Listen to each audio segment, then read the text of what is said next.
All right, good evening, everybody. I will go ahead and call to order this regular session of the Auburn City Council for November 23rd, 2020. I will note that due to the ongoing threat of COVID-19, this meeting is being conducted virtually and live streamed. Public comment has been accepted via email and by telephone as it was posted on the agenda. I'll note, as we do every night, it's not too late to comment on an item that is on the agenda this evening. You can email us at any point during the meeting here at the email that is on the screen, publiccomment@auburn.ca.gov. Great, thank you, Amy. With that, I'll go ahead and ask the city clerk to please take the roll. Councilmember Dalton Calvillo. Present. Amara. Present. Mackey. Here. Spokley. Here. And Mayor Berlant. I am here as well. Great, if you'll all join me in the Pledge of Allegiance. I pledge allegiance to the flag of the United States of America and to the republic for which it stands, one nation, under God, indivisible, with liberty and justice for all. All right, good evening again. We'll go ahead and jump right to it. First, commendations and announcements from the mayor. I will start by noting that we do have accommodation this evening. Actually, I'll start by noting we had two 100 birthdays in our community over the last couple of days.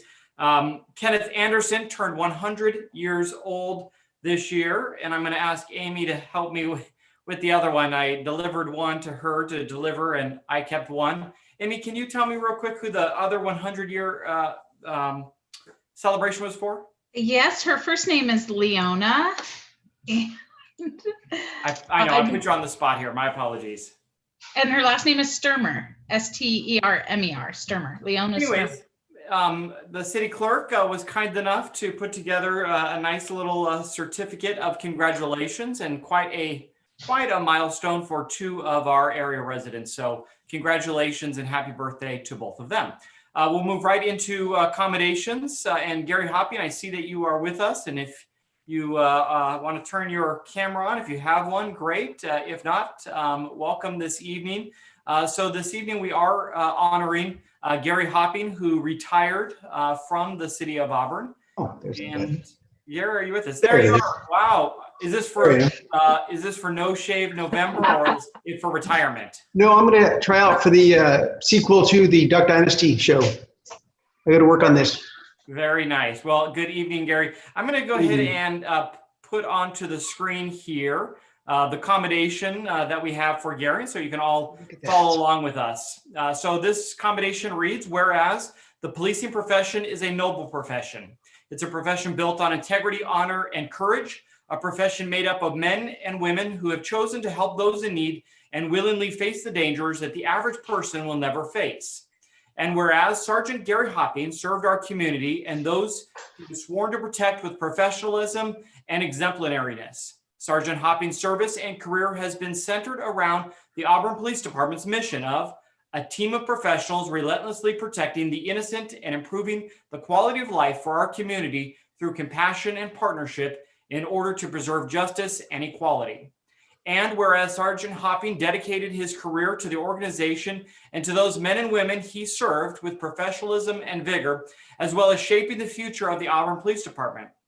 Sergeant Hopping has served the community of Auburn as a reserve police officer beginning in December of 1998, and then as a full-time police officer beginning in September of 1999. Eventually, he promoted to the rank of police sergeant in July 2011, where he served in that position for 9 years. During this time, he served the city of Auburn in many roles to include traffic officer, field training officer, firearms instructor, and defense tactics instructor. Whereas after 22 years of law enforcement service with the Auburn Police Department with faithfulness and distinction, it is with honor that I, Auburn City Mayor Daniel Berlant, impart this commendation respecting your tireless service. Now, therefore, I, Mayor Daniel Berlant, on behalf of the Auburn City Council and a thankful community, wish to express sincere thanks and gratitude for Sergeant Gary Hopping's exemplary service. We wish him good health, happiness, and continued success. So, Gary, thank you very much for your service in Auburn, and I'll turn it to you if you have any parting words with us. I thank you for the commendation. It feels good to get that, to be honored by the city council, you folks there.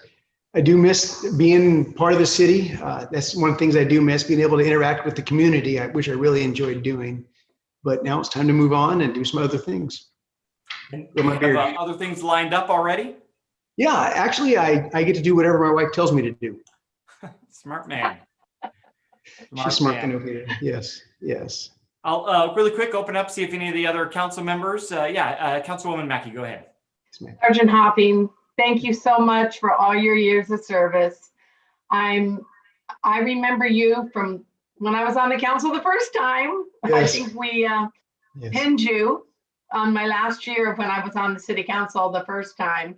And you've been here all this time, and I really appreciate your dedication to our community. You're one of the good ones, and Thank I you. really mean that. I'm sorry I missed your retirement party, but I had a huge conflict. It was something important. I'm sorry, or I wouldn't have missed it. So thank you so much, and I will miss seeing you. Thank you. Thank you, Ms. Mackey. Councilwoman Donna Calvillo, go ahead. Yes, so Sergeant, yeah, like Cheryl, I remember you back in the good old Yeah. days. I think you started a year after I got on the city council, but it's been a long Yeah. time, and you've had an exemplary career with the police department. We really appreciate your service, your dedication, your loyalty. You've been a great community advocate, and we're going to miss you. We know you're not too far, though. No, just down the hill. And we, Okay. I do hope to see you around, but wish you the very best. And thank you so much for all that you have done, all your sacrifice for our community. We really do truly appreciate that very much. Thank Thank you. you. Thank you. Any other comments? Yeah, Councilwoman Marr, and then we'll come to Councilman Spokely. Well, I just want to add, thank you so much for your years of service and the wonderful work you've done for Auburn. And I wish you the best in your retirement. Looks like you're in great health and you're ready to enjoy the next phase in life. I am. Thank you. Look forward to Councilmember it. Spokely. Sergeant Hopping, thank you again for your service to the city of Auburn. You've been here much longer than I have, and I've gotten to interact with you on occasion, but not nearly enough. Good luck with the beard growing and enjoy your retirement. For the record, do whatever your wife tells you to do. Absolutely. Oh, Yes. Gary, thank you very much for joining us this evening. A small little tribute and an opportunity for us to thank you for your years of service. And we're going to miss seeing you around town, but look forward to hearing your new adventures in retirement. So thank you very much, Sergeant, for joining us this evening. Thank you, sir. Okay, moving on into our agenda, we'll move to agenda approval. This is the time set aside for the council and or the public to ask for removal, postponement, or change to a listed sequence of an agenda item. The agenda will be approved by the roll call of the council. First, I'll see if there's anybody from the council who'd like to remove an item on the agenda. Not seeing any, I will ask the city clerk if there are any members of the public that have asked for removal of an agenda item. There's not. Okay, with that, I will go ahead and ask for a motion. I move we approve the agenda items as presented. I'll second. Okay, if the clerk will please take the roll. Councilmember Dowden Calvillo, Aye. Amara, Yes. Mackey, Aye. Spokely, Yes. and Mayor Berlin. And I'm an aye as well. Okay, the agenda stands. Moving on to our consent calendar, all matters listed on the consent calendar are considered to be routine in nature and will be approved by one blanket motion with a roll call vote. There'll be no separate discussion of these items unless a person requests specific items to be removed from the consent calendar for discussion and separate action. Any items removed will be considered after the motion to approve the consent calendar. So I'll turn to the council, see if there's anybody who'd like to move and remove an item. And Councilmember Spokely, go ahead. Mr. Mayor, I'd like to pull item number 3 just for a quick comment, please. Item number 3. All right. Any other items? Okay. Hearing none, I'll see at the city clerk if there are any comments from the public on any of these items. There's not. Okay. Not hearing any. Entertain a motion for items 1 and 2. Move approval of the consent calendar, items 1 and 2. Second. Okay. If the clerk will please take the roll. Councilmember Dowden Calvillo, Aye. Amara, Aye. Mackey, Aye. Spokely, Yes. and Mayor Berlant. And I'm an aye as well. Okay, moving on to item number 3, the redevelopment application for the Placer County Domes on Fulweiler, Nevada Street. Councilmember Spokely, I'll turn it to you. Thank you very much, Mr. Mayor. I just wanted to take a quick moment to mention that this is a SACOG initiative, as the staff report mentioned. The Green Means Go initiative is focused on revitalizing commercial corridors, and we have put in, along with, I want to say it's 22 of the 27 members of SACOG for these potential grant dollars. The grant dollars have not yet been identified, but we're putting our name in and the city in for potentially getting some early planning grant dollars for revitalization of our Nevada Street corridor.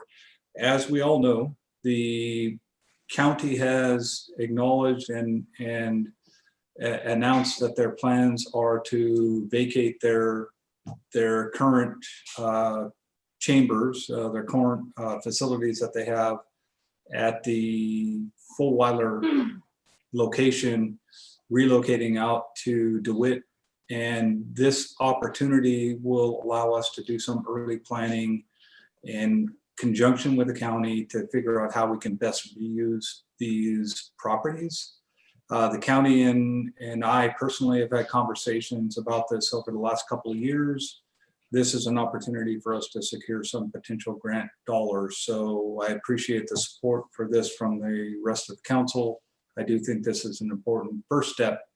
It's a long process. It's going to take a lot of time, take a lot of money. Whatever grant dollars are out there that we can secure will help us with these efforts and our partnership with Placer County. So I hope we have the support of the rest of the council, and I'm certainly happy to answer any questions if there are any. Great, thank you, Councilmember Spokely. Any questions? Yeah, Councilwoman Downing Calvillo, go ahead. I don't have any questions, but I just wanted to say, since it was pulled off the consent calendar, I wanted to take an opportunity to say that I really am very excited by this. And I think there's a tremendous opportunity here. I was really happy to read about this particular program that's available, that we can obtain some important funding to really take advantage of the site and take advantage of the fact of its location. It is located close to transportation hub. And really, it's very exciting what can be on the horizon for this. And it is a long-term project, as Councilman Spokely mentioned, but we're moving in the right direction. And I think we're going to see great things happen here. So looking forward to it. Thank you. Great, thank you. Any other questions or comments? Okay, not seeing any. I'll ask if there are any comments from the public. There is not on this item. Great, then I'll bring it back to the council for a motion. Mr. Mayor, I'll move to, by resolution, authorize the submittal of a Green Means Go pilot project with the Sacramento Area Council of Governments for a joint city Placer County redevelopment project entitled Auburn Placer County Partnership Site Domes Fulweiler, Nevada Street. Second. I'll second. Okay, we have a first and a second, so I'll go ahead and ask the clerk to please take the roll. Councilmember Dowden Calvillo, Aye. Amara, Yes. Mackey, Aye. Spokely, Yes. and Mayor Berlant. I'm an aye as well. All right, thank you. Moving on to item number 4, public comment. This is the time for anybody from the public that can make a comment. As I mentioned, we have been accepting comments prior to this meeting. It's posted on the agenda. First, I will go ahead and turn it to the council, see if any of the city council members would like to make public comment first. Yes, Councilwoman Dowden Calvillo, go ahead. Yes, I just wanted to give a shout out, if you will, to Gary Gilligan and the staff from the Mountain Mandarin Marketplace. Actually, it's a Mandarin Marketplace this time. They did a great job. I know, Mr. Mayor, you were out there. I'm sure other council members were out there. I saw John. And it was really a great time had by all. There were some producers out there selling their wares. We had our farmers out there. And people were very responsible. They were wearing masks. The vendors were spaced 10 feet apart. I mean, they really had a lot of space. And I think it was, again, another opportunity to bring people together in the community safely and to showcase our wares with regards to our agriculture. So big shout out to them. I know that this was a difficult process. There were a lot of hurdles to go over and some nervous nights, not knowing what to expect. But in all, it was a success, and really happy to see that we were able to do that this year. So congratulations to them. Thank you you. for taking that opportunity to acknowledge that. Appreciate that. Any other public comment from the council? Okay, not seeing any. I'll go ahead and turn to the city clerk to take us through public comment. Sure, we received 3 written public comments for tonight's meeting. All these public comments were provided to the city council ahead of time, and I will show them now.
And that concludes public comment. Great, thank you very much. And these items have been turned over to staff for proper response. I know a couple of them are already in the works. Councilwoman Dowding-Calvillo and then Councilwoman Amar, go ahead.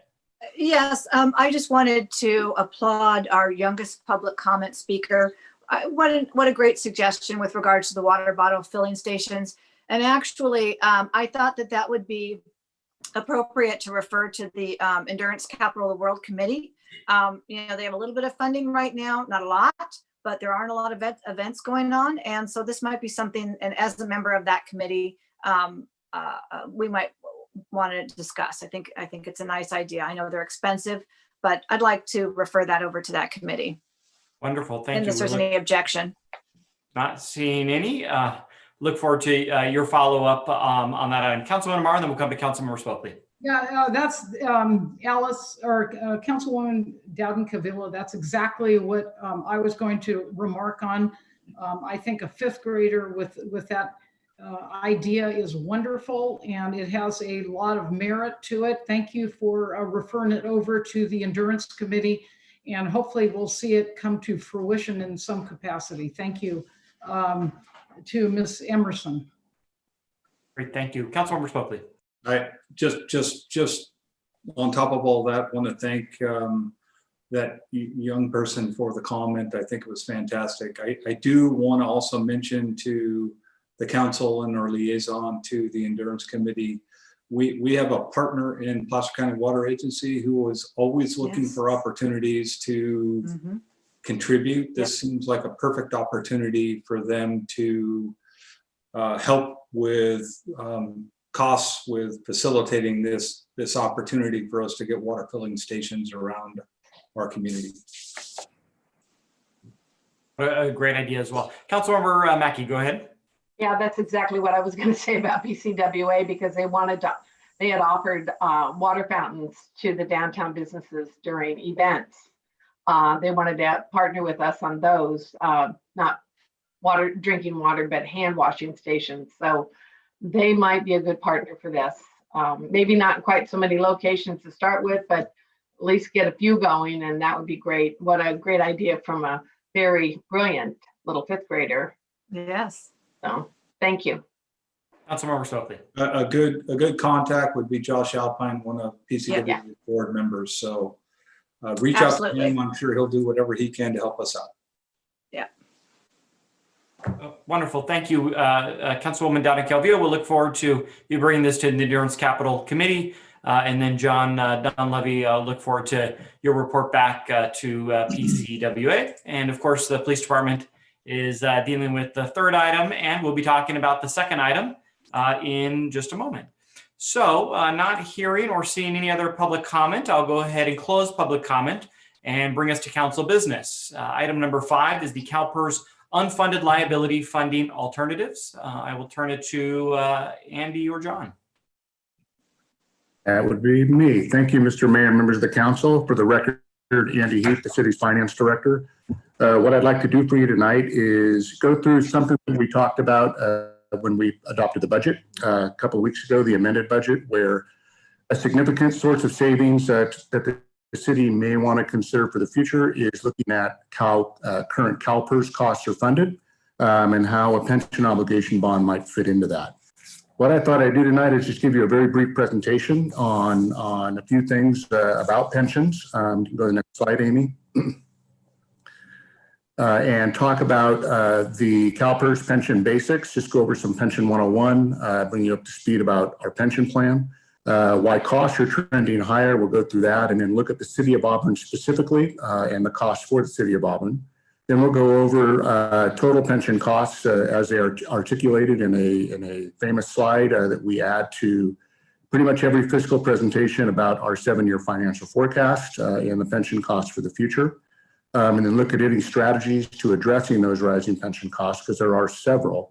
And then we'll focus specifically on one of those strategies, a pension obligation bond, going through some advantages and risks associated with the bond itself, and then some hypothetical funding scenarios given an array of interest rates that are currently trending in the market.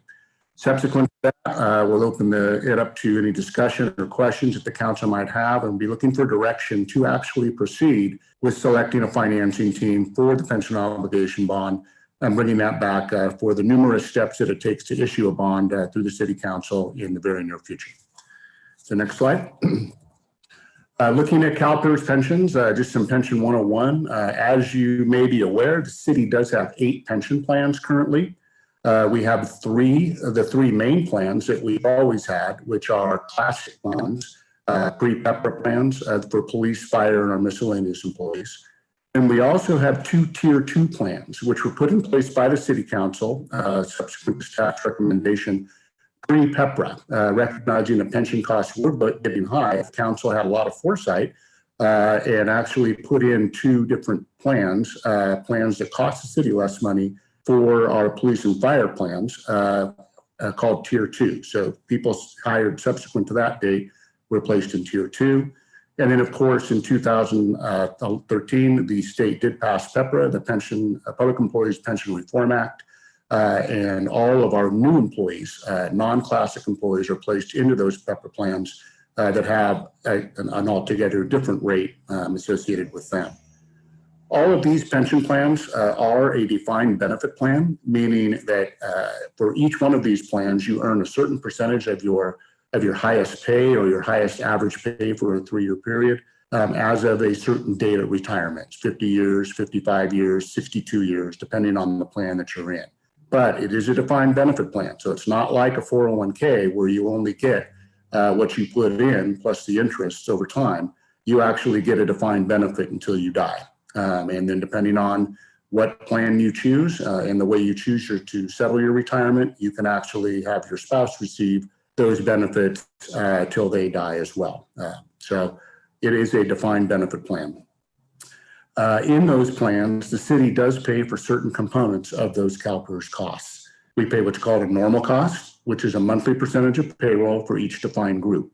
So depending on who's working for the city and in what plan they're in, the city does pay a monthly cost based on the pensionable earnings for that employee each month, which is known as the normal cost. We also pay a cost called the unfunded liability amortization. And this is that large bar that you'll see in one of the graphs that we had that you've seen before that represents our annual kind of like mortgage payment. There's the cost to amortize the unfunded portion of the total liability. For this mortgage cost, it's important to note that CalPERS is assuming that they will earn 7% every year in the calculation of this cost. To the extent CalPERS does not earn 7%, those costs are likely to rise. Okay, and we'll talk about that a little bit more in a few more slides. And then the final portion that the city actually is currently paying is the debt on the pension obligation that we issued, I think in 2008. And this is the annual cost for the prior debt that was issued to pay down a public safety side fund that the council approved long before that. So there were increased benefits that accrued by taking our safety plans for both police and fire to 3% at 50 from something different than that. And those costs made up a side fund. So the city in 2008 did issue a bond for those costs. And I think there's about 7 more years left on that bond. Okay, so that's CalPERS Pension 101, kind of where we're at. CalPERS costs are trending higher. Okay, so if you look at where CalPERS has come, you may recall that in the then period of time, a long time ago, CalPERS investment returns were very robust. They would consistently earn 10% plus every year, year after year. Many retirement plans in the state were super funded, meaning that they had more money than they needed on an actuarial perspective to pay off the retirees into perpetuity. All of that happened in the 1990s, and many cities, and I'm not sure if the city of Auburn did this or not, but many cities decided to even give a pension holiday where they simply did not pay pension costs and did not charge employees pension costs for those plans. So many plans were super funded a long time ago. The earnings on those funds were significantly more than the retirement costs associated with those plans. But moving to today, now we have sluggish returns. Investment growth just simply isn't what it was. And we have a slide that will show you exactly what that investment growth has been since the recession. We also have a CalPERS body that continually changes assumptions associated with how they're computing pension costs for the employers. Expected returns, which is the discount rate, that 7% rate that I mentioned, some time ago were 8.25%. Those were brought down to 7.75%, then to 7.5%, and then most recently to 7% since 2003. So you can see that over the last 17 years or so, they've changed their discount rate 3 times, and they've actually talked about changing it again, recognizing that the returns simply have not been as robust as they are in the past. They also use a market valuation approach versus an actuarial valuation approach now, which add costs. They have shorter amortization periods. Right now, each component of the unfunded liability is amortized over 20 years as opposed to 30 years in the past. So when you have a shorter period of time to pay something off, that means your payments for each one of those years are going to go up. Ultimately, in the end, you'll pay a little bit less interest costs with the shorter amortization period, but in the short run, those costs will be higher. And then simply unfunded liabilities are growing. So from this slide, if I could have one takeaway, it would be that CalPERS costs are likely to continue to rise. Cities stand to gain by considering alternative means to mitigating these CalPERS costs in the future and what they can do to kind of control them. So there are options. Next slide, please. Looking at the returns that CalPERS has had since the recession. So you can see there's a couple of pretty bad years in there at the beginning of the graph where CalPERS earned a negative 5.1 and a negative 24% in the throes of the recession. Then as we came out of recession, they earned significantly more, 13.3 and then 21.7. And since then, it's kind of all been all over the map. The red line that you see on this graph actually represents the discount rate. This is what CalPERS assumes that it's going to earn every year on its portfolio. And you can see that there are, I believe, 6 of the 13 years represented in that graph that are below that red line, meaning they did not meet their target. And there are 7 above. But when you aggregate all of the returns over this 13-year period and you average it, it's about 5.5%. Ironically, around 5.56% is what a lot of experts believe the discount rate should be set at. So this is the 13-year historical amount. Most recently, the most recent year finished for 1920, CalPERS earned 4.7. Hopefully this year they earn a little bit more as the stock market, has rallied some. But stock market is only one indicator of CalPERS investment performance as they have a diverse portfolio. So remains to be seen exactly how they'll finish out the last half of the fiscal year. Go to the next slide. So looking at the City of Auburn's plans specifically, these are our 8 plans. So you can see that the top 3 plans are those classic plans. And those classic plans for miscellaneous are 72.3% funded, meaning we have an unfunded liability of just under $8 million in that plan alone. Our safety plans are 70 to 72% funded, depending on the classic plan for police and fire. Another $12.5 million or so of unfunded liability there. And then you see our 2 tier 2 plans, which are the 2.0 at 50 for an unfunded liability of $65,000 and $26,000. So they're fairly well funded at 91 and 94%. And then you see our PEPRA plans. So PEPRA was supposed to be the do all to end all for pensions and cause us to just have normal pensions into the future. But you can see even the PEPRA plans are not 100% funded. They're 90 to 93% funded at this point in time. And they are accruing unfunded liabilities as the plans do not earn 7%. So PEPRA is something new and it's only been around since 2013.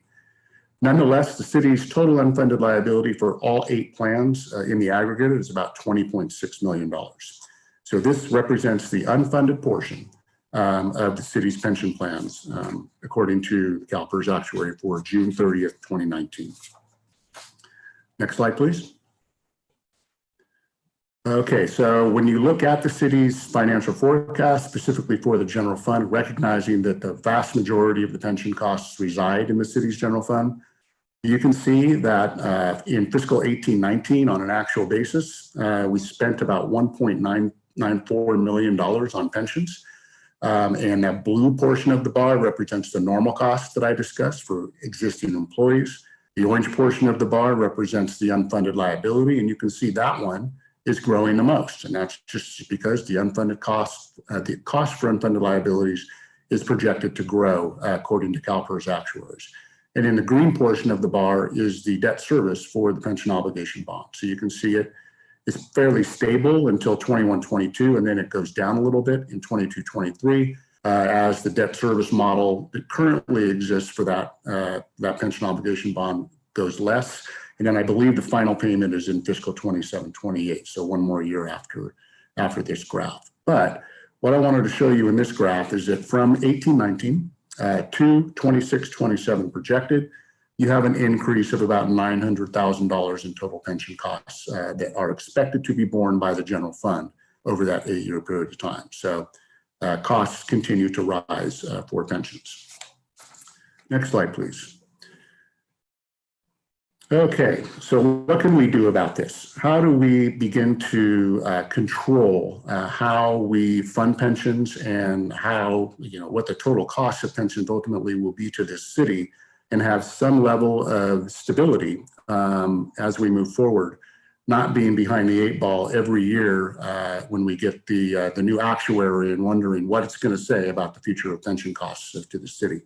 Some strategies to address these rising pension costs are to prepay the annual unfunded liability payment. So CalPERS tells us on an annual basis exactly how much we have to pay every year. Cities have 2 choices to make this payment. They can pay it monthly with their normal costs that they pay for payroll, or they can prepay this unfunded liability amount all up front in July for all 12 months and actually earn a 3.5% discount on the total cost. The city has done this every year since CalPERS has allowed us to do this. So we do take advantage of this opportunity to actually lower our costs. So that 3.5% discount is also built into our financial models. So it's assumed that the city will continue to do this. And it's about $40,000 a year that we actually save. So it's a good chunk of change. We can also choose to make additional discretionary payments. And this is where you actually pay more on top of what you're paying for your unfunded liability to CalPERS and actually give them more money. Give them part of that $20 million that's outstanding. This reduces the unfunded liability by paying more than the minimum amount required.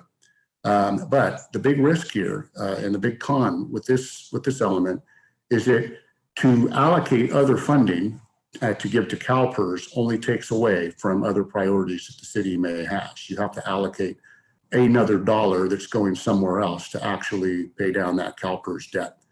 And then the other takeaway is that those funds are invested with CalPERS. So now you're very incrementally paying down the CalPERS pension costs by giving them incremental costs over time. When you invest those with CalPERS, if they have a bad year, well, then you're going to lose money on the extra money that you gave them. So that's why the ADPs, the additional discretionary payments, may not be such a good idea to do it real small ones anyway. Another option would be to earmark reserves for future pension costs. This ultimately would mitigate the exposure to rising costs with reserves that are assigned specifically for pension costs. Your city council has assigned such reserves. They're in the general fund. They're invested in the city's pooled portfolio, and there's currently $2.2 million in that assigned reserve. These funds are available to the council's discretion, at the council's discretion, for assignment to pension costs. So those are there. We have never used those reserves to pay additional pension costs, however. The risk there is, again, those funds, if we give them to CalPERS in addition to our standard annual payment, would be invested with CalPERS if used as an additional discretionary payment. So you run the same risk of giving them incremental amounts of money without getting ahead as much as you can by paying down a large portion of the unfunded liability and then losing money based on the CalPERS return. Another option would be a fresh start amortization. Cities actually have the opportunity to work with CalPERS to re-amortize their unfunded liability into a shorter period of time. The risk there is it does increase your annual payment because if you take your unfunded liability and shorten the period, costs will go up, but you will have interest savings, but costs will go up. And then again, you're investing those funds with CalPERS. Last thing on there I have is issue a pension obligation bond. Okay, so let's talk specifically about that. Next slide, please. Okay, issuance of a pension obligation bond. So pension obligation bond essentially allows for the funding of a desired level of the outstanding liability, part of that $20 million, at a defined or fixed interest rate over a defined period of time, all right? Pension obligation bonds allow for a lot of advantages. The biggest advantage, I believe, from a pension obligation bond is it creates budgetary predictability in future payments for unfunded liabilities. Instead of relying on CalPERS every year coming out with their actuary report and then seeing what that big $20 million number is going to cost over time every year, year after year after year, and hoping that CalPERS makes 7%, so there's not a large fluctuation in that amount year after year. By issuing a bond for 90 to 95% of the total unfunded liability, okay, and paying CalPERS all that money up front, we now have created a mechanism to predict what our future payments for a portion of that unfunded liability are going to be, because our interest rate will be fixed. It will be fixed at something significantly less than 7% in today's market, between 3.7 and 4% likely. And we'll know what we're going to pay, having paid off that unfunded liability. We'll know what we're going to pay every year for the entire bond issue. We will have a debt service schedule that will not change. Another advantage is it preserves cash for other city priorities. You're going to free up a lot of budgetary space by not having to pay, and more importantly, not having to predict what future costs might be for unfunded liabilities to save that cash for other city priorities like road overlay or other initiatives that are important to the council. Current interest rates, as I mentioned, are at historic lows. They have not been lower than they are right now. It's a huge advantage for cities to get into these issues right now. And frankly, many cities are taking advantage of these low rates with pension obligation bonds. Keeping the rates even lower is the fact that the city does have good credit. We have issued a number of bonds in the past and have come out showing the bond markets that we are very creditworthy. and that we have our finances in order. That good credit goes a long way and keeps that interest rate that we ultimately pay as low as possible. Now, having said some advantages, there are some risks associated with issuing a pension obligation bond. To the extent, even if you paid off the entirety of the $20 million, if CalPERS doesn't earn 7% the year following the payoff, we get a new unfunded liability. Okay, it's not going to be $20 million, but it's going to be something. It may be $100,000, it may be $150,000, depending on the size of our entire assets in the CalPERS plan, which would be 100% funded, presumably. If they earn less than 7%, we get a new unfunded liability that now we have to amortize, just like we amortize our existing unfunded liability. The nice thing is, if we're paid off to 95% and we get a new unfunded liability, it's going to be manageable for us to make a payment, an additional payment, because we will have that reserve in place, and we will have the capacity to pay down, if not all, a significant portion of any new unfunded liability with the $2.2 million that's set aside. So you've already created for yourselves, as a council, a backstop to really mitigate exposures to new unfunded liabilities if you did a pension obligation bond. Keeping in mind that the only rate that you're going to pay on a POB, on a pension obligation bond, will be that 4% rate or less. Another issue and a reason why I would only recommend that we fund the unfunded liability at about 90% would be that our plans could become super funded if CalPERS has several years of more than higher than 7% returns. So if CalPERS earns more, well, that decreases our unfunded liability, increases the value of our assets in each one of those plans, and could take it to be more than 100% funded. So having it about 90% funded protects us from exposing ourselves to being superfunded, because when you're in a superfunded situation, that means you've given CalPERS too much money. And CalPERS now has money that you otherwise wouldn't have given them if you weren't superfunded. So any new unfunded liabilities, as I mentioned, could be paid down with an already established pension reserve that you have. Okay, next slide, please. So looking at certain hypothetical funding scenarios, and these funding scenarios were put together a few weeks ago by a group that I've worked with on pension obligation bonds, a financial advisory firm. So this assumes that we issue a UAL, a bond for about $14.25 million.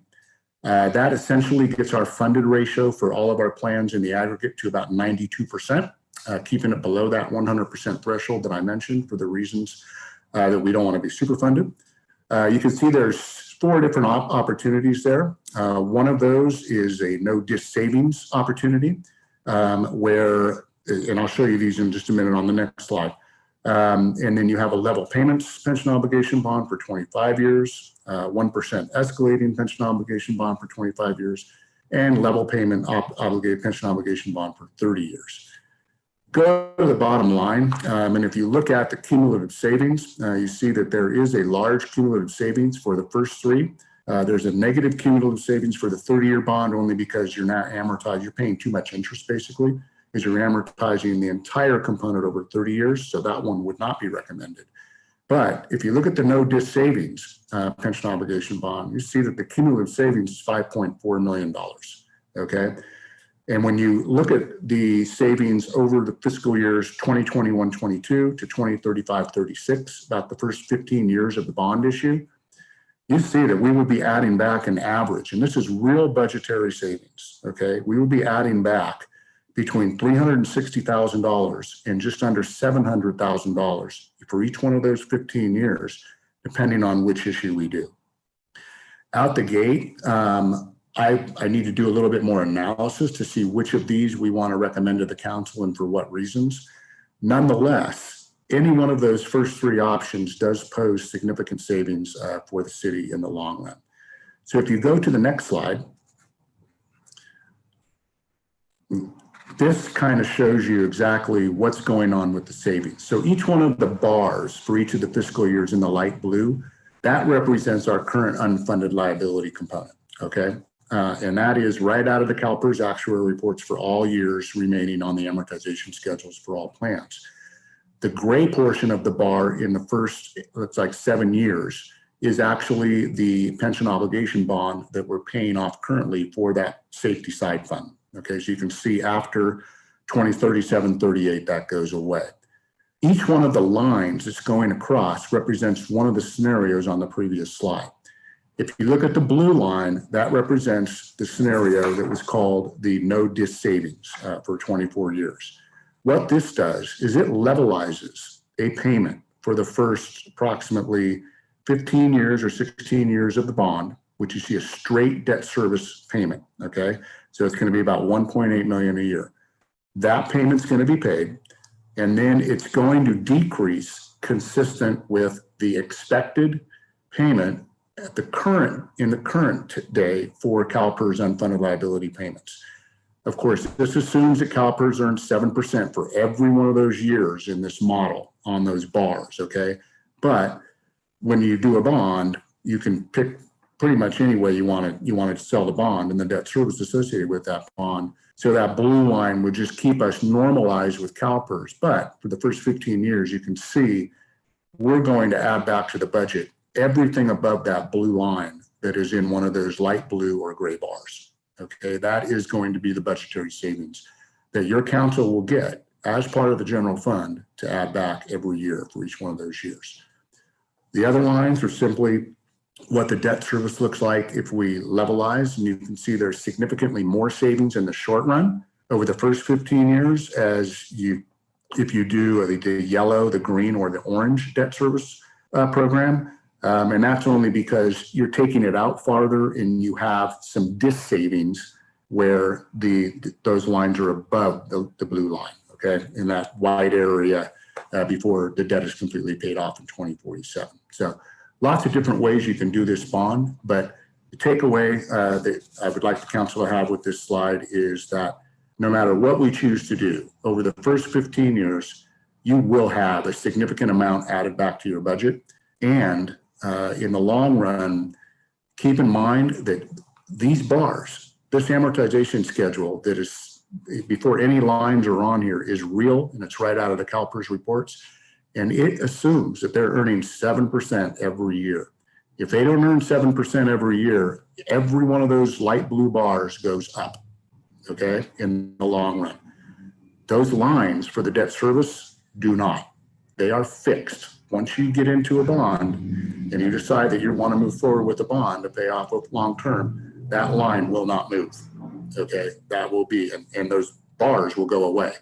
You only have a 5% bar as opposed to a larger bar. All right, next slide, please.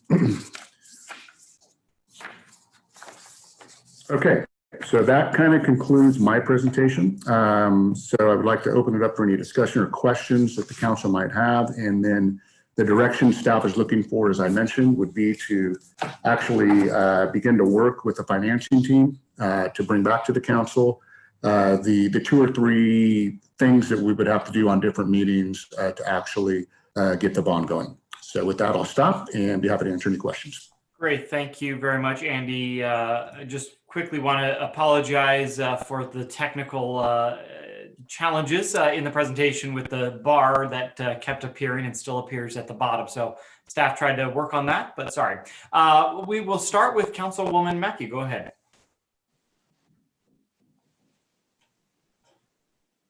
Sorry, I'm having some of my own technical difficulties tonight. Thank you, Andy, for this very coherent and concise overview of what a pension bond would look like. And I really appreciate it. I really do. So we had another pension bond that we put out a few years ago.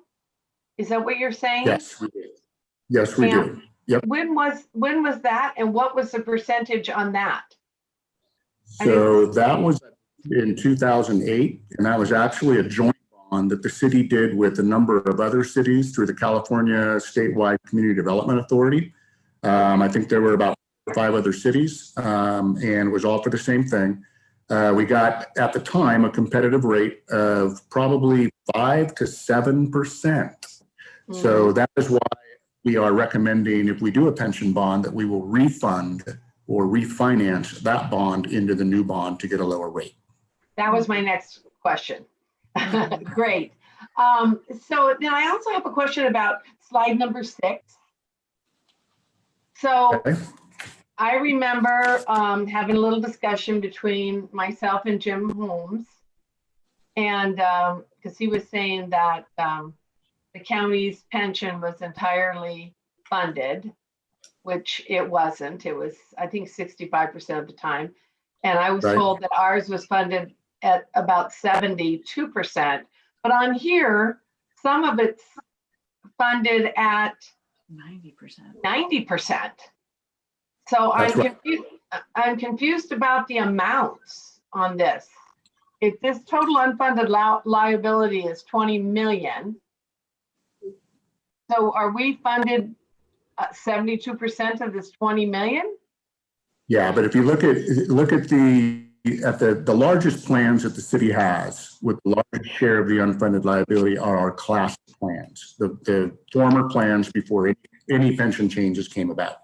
Right. And those plans represent a good, well, they represent the vast majority, all but about $130,000 of that 20.6 million. So about 20.5 million of the total unfunded liability is in those plans. Okay, so those plans make up 99% of our unfunded liability. Okay, and that's why we're 71% funded in the aggregate when you combine all 3 plans. The other five plans are new plans. 2 of them are plans that were implemented by the council pre-PEPRA. Okay, and those are pretty well funded, 91% and 94%. And then the last 3 plans are the PEPRA plans. So those are the plans that were implemented by the state that everybody has to have. And those are between 90 and 93.7% funded. So what we're doing here with this pension bond is really looking at our 3 former plans where all the liability essentially exists, okay, and doing something different with those. And frankly, this is every organization's issue, okay? All of their classic plans are the ones that have the majority of the unfunded liability. So that's what you're seeing here. Right. I got it. No, thank you. I understand it now. I just wanted to get a real clear picture of it. So I appreciate it.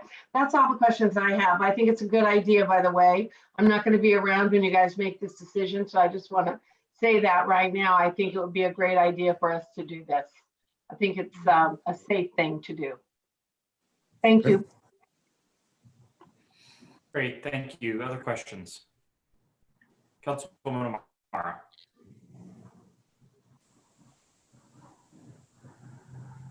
Yeah, Andy, thank you very much. You made it very, very clear, and I appreciate that. And just to be, I think you indicated that our rate should CalPERS earn less than the 7%, and we would have another obligation. Would the rates be at this 4% or the rate that we choose based on our plan? Yeah, so our rate for the pension obligation bond would be whatever we end up selling the bonds at. Okay, that rate will never change until the bond is completely paid off. That is exclusive, mutually exclusive from whatever CalPERS does with the money that we give them. Okay, the hope is that once we give the money to CalPERS, that we're going to bond for, let's say we bond for 20 million. All right.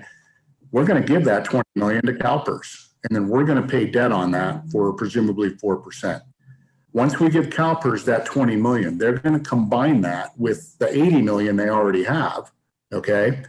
And they're going to take that $100 million that's invested for Auburn employees, okay, well and into the future. And actually, that's part of their gross investment portfolio. They're assuming that they're going to earn 7% on that $100 million every year, year after year after year. To the extent they don't, we're going to get another component of an unfunded liability that will be above and beyond what we paid off with the bond. Okay, it'll be a new unfunded liability that we will then have to start paying off again. Okay, not again, but in addition to what before.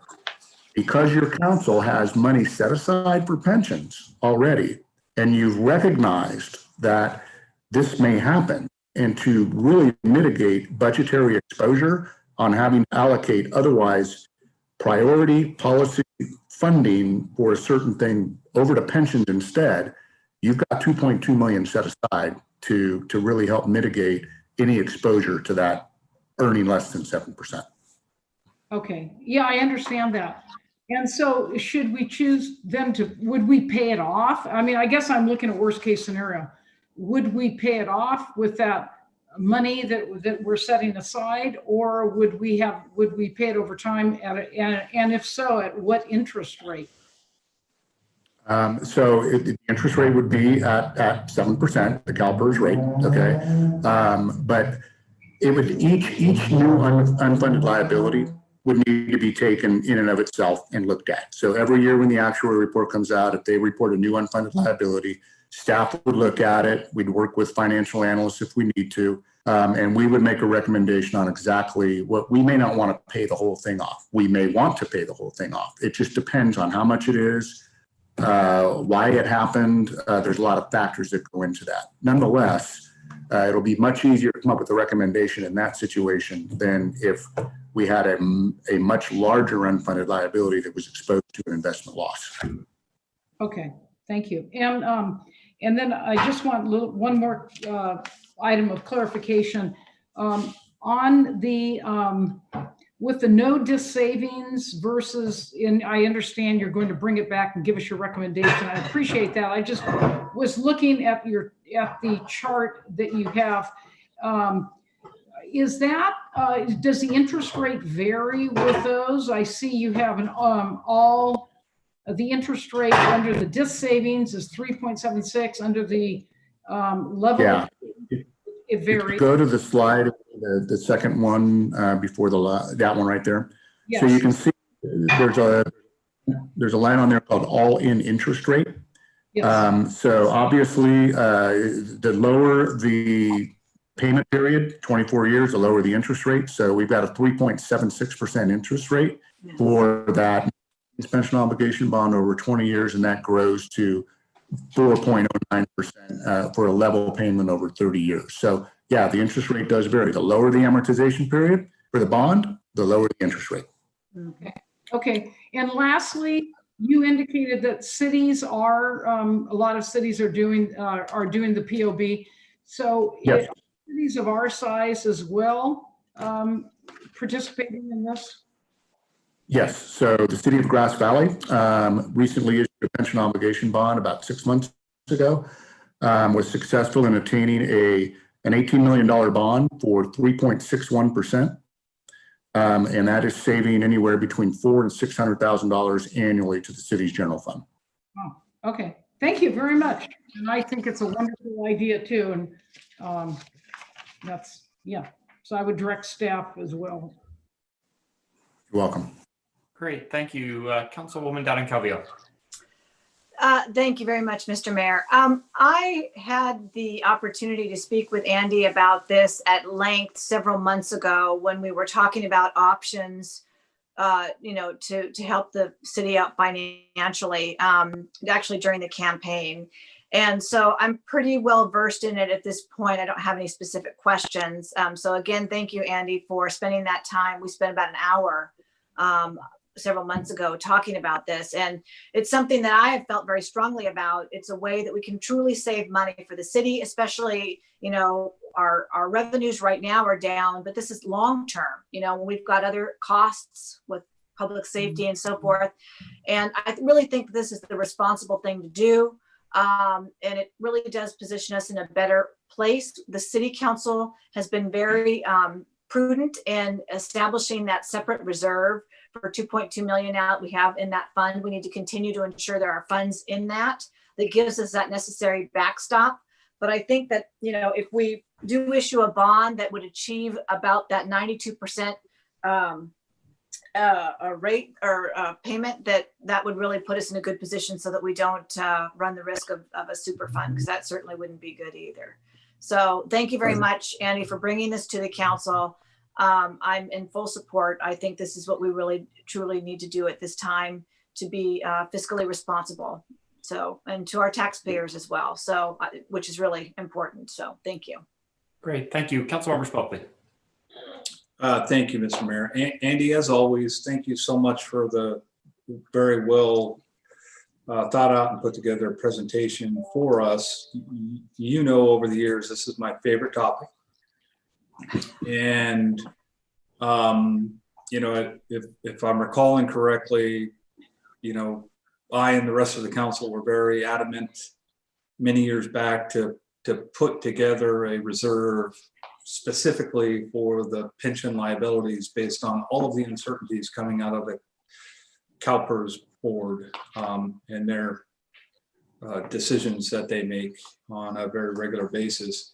I want to start with something you mentioned, and I hadn't heard this before. I've read about this, but I'm not sure if Auburn participated in it, but I'm not sure how much relevance it has, but pension holidays. You mentioned you're not sure if Auburn did this before. Do we know if Auburn? I don't think Auburn did. Okay, but it doesn't sound like Auburn. So No, that makes me feel I good. don't ever remember that, ever doing that, Matt. I can't. I don't even recognize that term, so Old I'm crazy. sure we didn't do it. So Andy, my next question is the one I ask often, and that's regarding the variables. I'll start with the discount rate.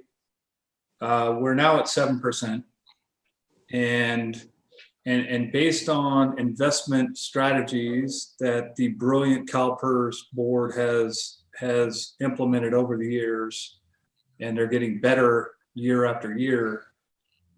Facetiously, that's not really what I think, but Council member. they've gone from 8.25, 7.75, 7.50. Now we're at 7.0. You mentioned in your presentation that experts think we're probably closer to 5.6 based on those investment strategies that the CalPERS board has adopted. Are we kidding ourselves, not thinking that this problem's going to exponentially, maybe not exponentially, but significantly grow on us if we're now looking at a 5.6 return versus the 7.0 return that they're estimating? That's a good observation. You know, and I'd have to do the analytics. And when we come back to the council, you know, with a recommendation, I think that we'll spend some time on this because it's important to really understand exactly what the impacts of a reduction in the discount rate by CalPERS and their board would mean to the city. If it were to be reduced from 7% to even 6%, that would add, and I'm not making this up, that would add a couple of $1 million to the liability. Okay, but keep in mind that by doing that, it's not only the city of Auburn that is impacted by this addition of an unfunded liability, it's every entity that's affected by the addition of this unfunded liability. But I'm not sure that the CalPERS board or the governance in the state of California care about that. I don't think they care about what they're doing to the local governments that are the lifeblood of the state of California. I'm not going to disagree with you on that. And, you know, I do believe that any addition of an unfunded liability because of a reduction in the discount rate would need to be looked at, as I answered the prior question, in and of itself, so that the city would be able to determine exactly how and the best way to approach paying that down. Our portfolio, our total outstanding liability, which would be presumably 90 to 95% invested in our portfolio if we did a bond, that's not going to change. Okay, we're still going to have $100 million in assets or whatever it is, or have 100 million. So the discount rate, it's a crapshoot either way. I contend that it's probably better to take a good portion of what remains of our unfunded liability and invest that at a fixed rate that we're paying, which will be 4% or somewhere right around there, as opposed to exposing it to the winnings of the CalPERS board and their ability to earn 7% every year. I think long-term, the city gains more by doing that. Thank you, Andy. You had a slide in your presentation that I don't recall seeing before, and I appreciated it. It was the CalPERS plan specifics. It was one that talked about the percentages of our various City of Auburn plans, pension plans, and their funding percentage. I'm sure I'm reading this right, but all of our plans, even the PEPRA plans, which are the latest and greatest, are still underfunded. That's exactly right. Yes, that's true. So that means for everybody listening to this broadcast here, that even with the latest and greatest programs for pension that the state of California has put forward for local communities, we're still anywhere from 10 to 7% underfunded on those plans. Is that correct? That's exactly right. Yeah. So a private company,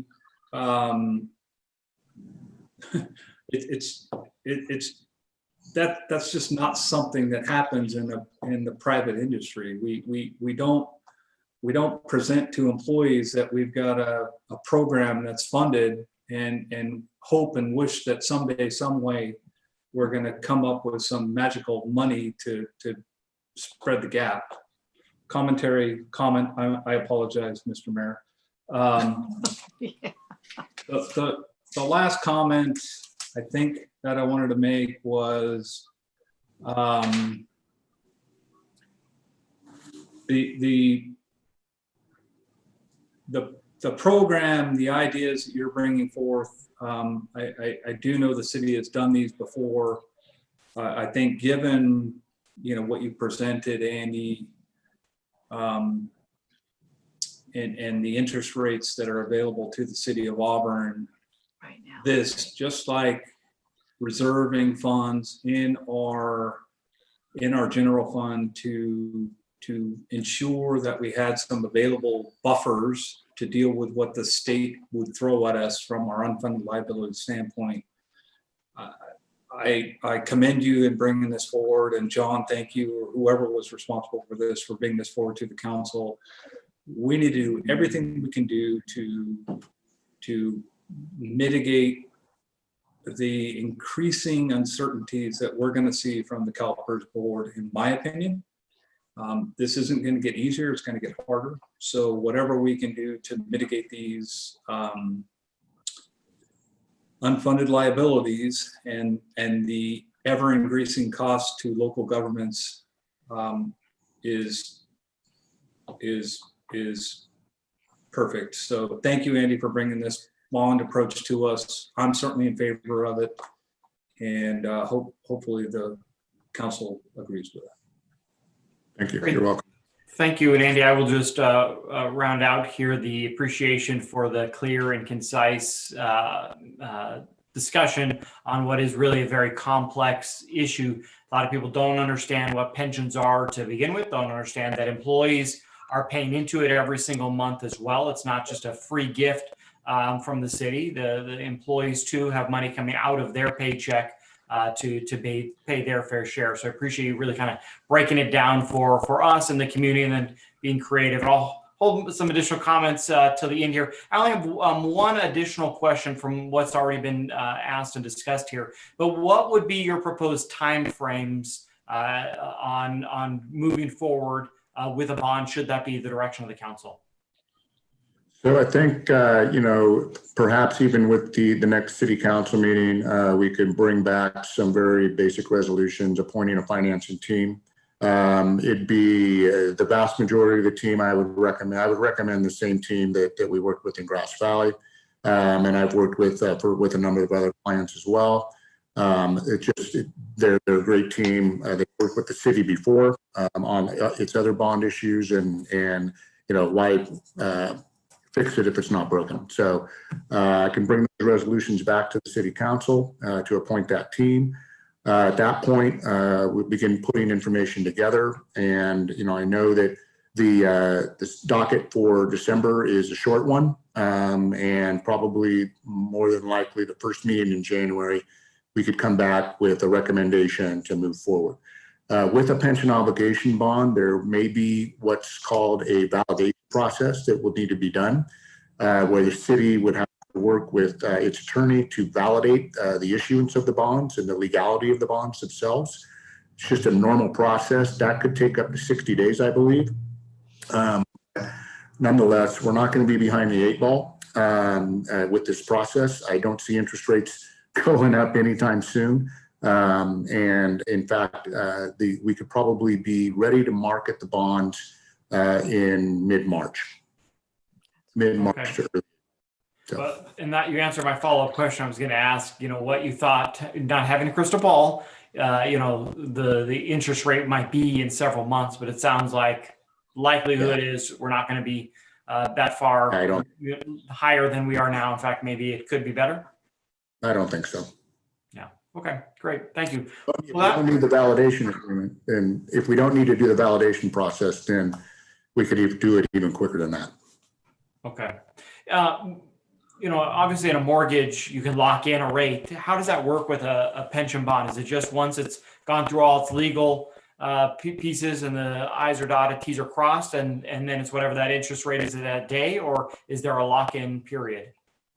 There a couple of things can occur in the market. So you don't know what the interest rate really ultimately ends up being until you sell the bonds. So you can peg it to market rates at the time on what other cities are doing, which is generally you're very close to that. But it's all a function of the demand for the bonds on the day that you sell them and what term bonds, because it's not just a bond, 30-year bond. You're selling all different maturities of bonds to make up one issue. And ultimately, in the aggregate, the goal is to get something that's 4% or less. In the city of Grass Valley, we were very fortunate. We had a direct placement with one firm that essentially made us an offer and said, we want to buy your entire bond for 3.61%. And we said, okay. So it just depends on how you look at it and how you want to do it. But the appetite for these bonds by the marketplace is very strong. And given the city of Auburn's credit, I don't see any issues associated with us selling these bonds at a very competitive rate.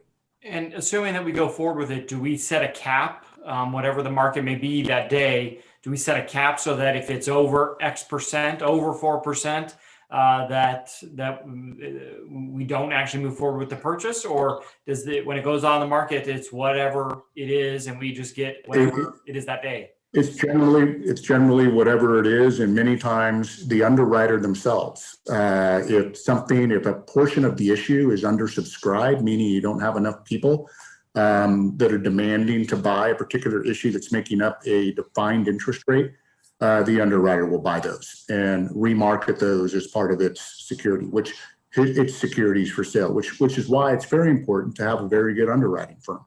You want somebody that's got a lot of capital behind them that can actually step up and make these calls on the spot, because that's what it takes to be able to do this. So there's a lot of moving parts in this bond sale. And honestly, Mayor, I would recommend that you actually sit in and watch this online as it's unfolding. And you can do that on the day of the sale. Very fascinating process, very interesting, and you can really learn a lot from it. Okay, great. Well, thank you. That is all the questions I have. Not seeing any other questions. I'll go ahead and turn it to the city clerk to see if there's any questions from the public. There is not.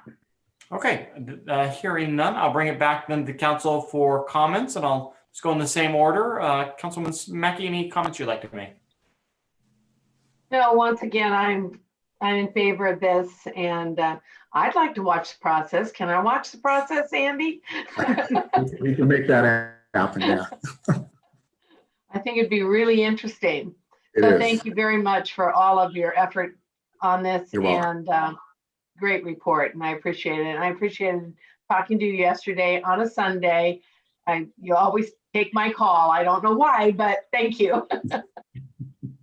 Councilwoman Omar, any comments? I'm supportive, and I see we have three alternatives. I support number one, to undertake the steps necessary to issue a POB. Okay, I am actually going to take a pause here, Councilwoman Donna Calvi, before we get to you. We just got a public comment, so it takes a little while to go through the email system. So let's just take a pause, and I'll turn to the city clerk to read the public comment that we received. Sure, hold on, it'll be just a moment.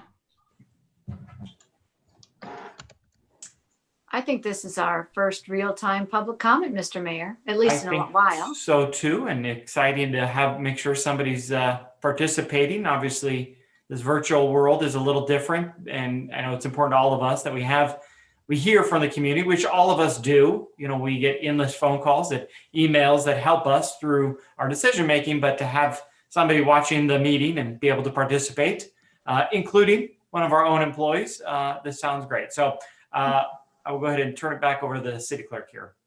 Yes, this was just received to the public comment email address.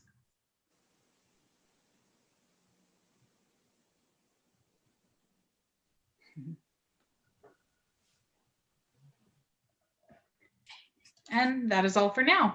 Great, thank you. Happy to also see that our firefighters are watching our meetings at the station. So we know that they are participating in the process and part of our community. So thank you, Eric, for your comments and your email. Appreciate that. Councilwoman Donna Calvillo, come to you for your comments.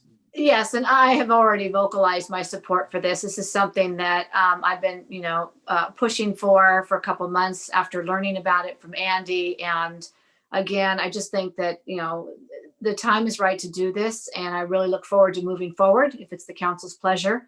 And I'd like to watch the sale too. So put me on that list. But yes, I think really, again, this is prudent. And, this is really not of our fault that we're in the situation. And it's frustrating, but I'm glad to see that we at least have an opportunity, an option to help to get us in a better place. So thank you very much again. Great, thank you. Councilmember Spokely. Thank you, Mr. Mayor. Just briefly, thank you, Andy. Again, wonderful presentation. You always provide us very concise and direct presentations, so I appreciate that. I'm in support of the bond approach, so those are my comments. Okay, well then I will be quick as well. Again, Andy, thank you very much. I too think this is a very thought through option for us to make an investment that really is not just a financial investment, it's a reinvestment into our community, freeing up cash that can help us make decisions, whether that be staffing our fire department or paving our roads. It's a good chunk of money that we could get because, Yes. I think, Andy, your numbers are pretty telling. The ups and the downs are high. And when those downs are extremely significant, that's a lot of money that goes away from those critical services that we have to pay. And again, I stressed at the beginning that, I think it's important. Obviously a public employee myself, I understand pensions and I understand the fact that out of my paycheck, I pay into it. And it is a risk-based system. And when you're in down economies or economies that struggle, we have to come up with something. And I don't discredit the comments that were made today about, how it compares to the private sector, but we are members of the state's public employee retirement system. And unfortunately, we don't get to set the rules. And that's the hardest part in all of this. And so we need to find ways to ensure that we're paying our fair share and hoping that they hire good investors that can invest our money, our community's taxpayer dollars in good ways. But in the interim, I think it's paying this down gives us some more stability that is critical for us to really plan for the future. And I think it's noted that we're going to have to keep an eye on it because pension liability is never going to go away. as we have new employees, and we'll constantly be having to tackle this issue until something more changes in the bigger system itself. So Andy, thank you very much. I appreciate your time. So I'll bring it back to the council then for some direction on this item.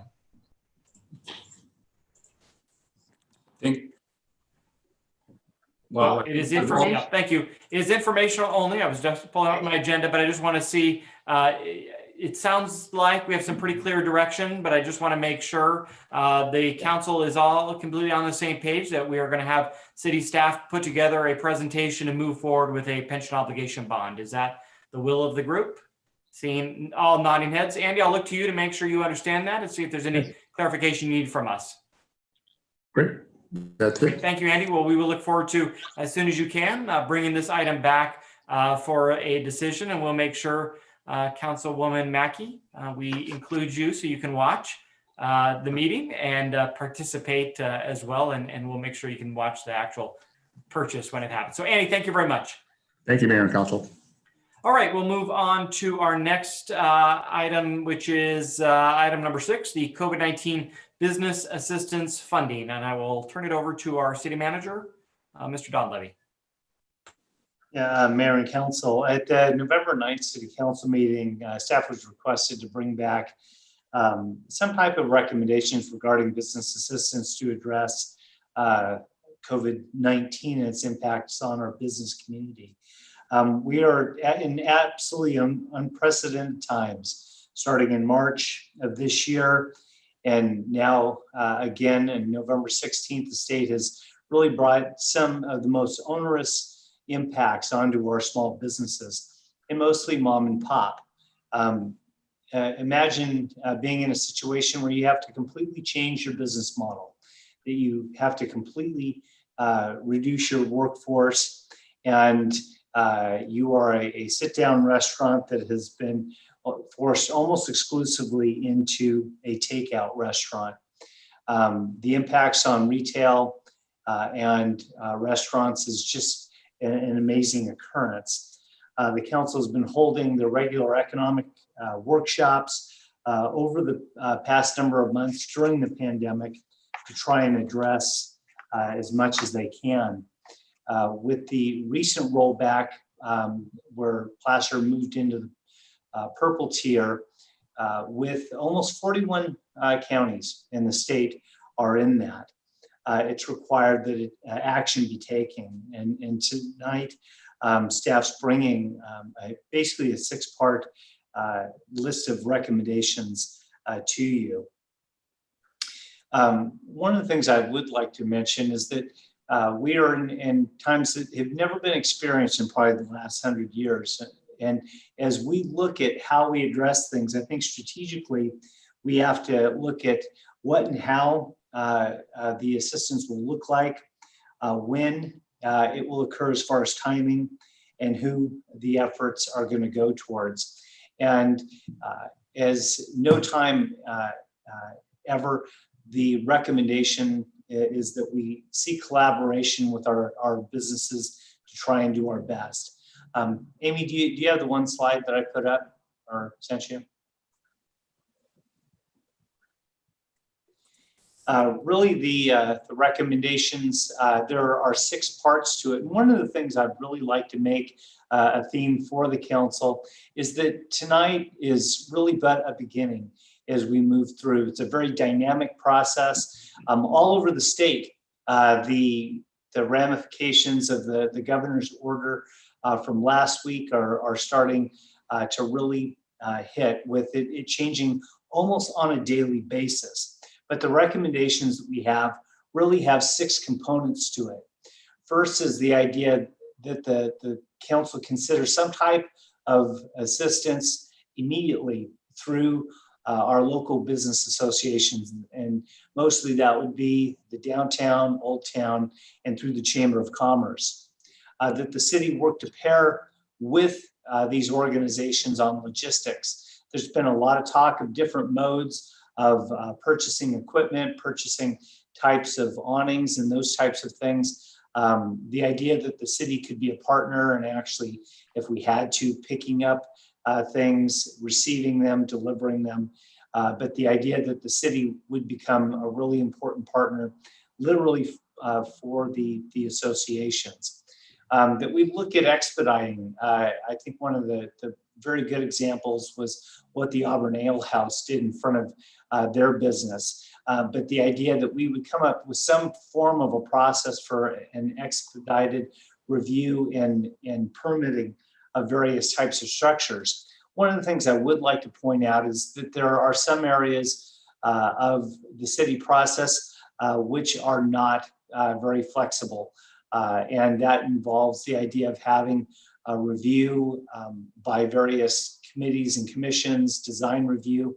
And what we would like to do is work on an overall process which would kind of expedite things so that we do serve both the public process, which is very important to policy, but also would allow for expedited permitting, if anything, over the counter. The fourth area involves the idea of promotion and our ability to work with the business community to get as much information about what is open. Again, it's a dynamic process, but our ability to promote our local business community, the retail, let our residents know, but also the idea of collaborating with everybody from the Auburn Journal to some of the social media platforms would be really important in helping promote our business. One of the things I think the Chamber has been doing an exceptional job in is their recent efforts to educate folks on the idea of how to promote yourself through the internet and social media. If we can find some way to spin off of that, it would be important. The idea of a business town hall meeting is based on the idea that we would be very open. We need to listen to our business community as things are progressing. There's a need today, but what's that going to look like in 3 weeks or in 7 weeks? The idea that we can listen to the business community, hear directly from them, and then work dynamically to try and address those things. And then finally, we need to see what type of financial assistance is out there that might come from the federal level, as far as maybe a CARES Act 2, as far as funding. I put the state there, but I don't think the state's going to give us anything. But also, Placer County has been extremely generous in their use of CARES money. I will tell you that within the region, Placer County is unprecedented. In Auburn, our businesses in both the Placer Shares and the Easton Drinks benefited in excess of $1.2 million.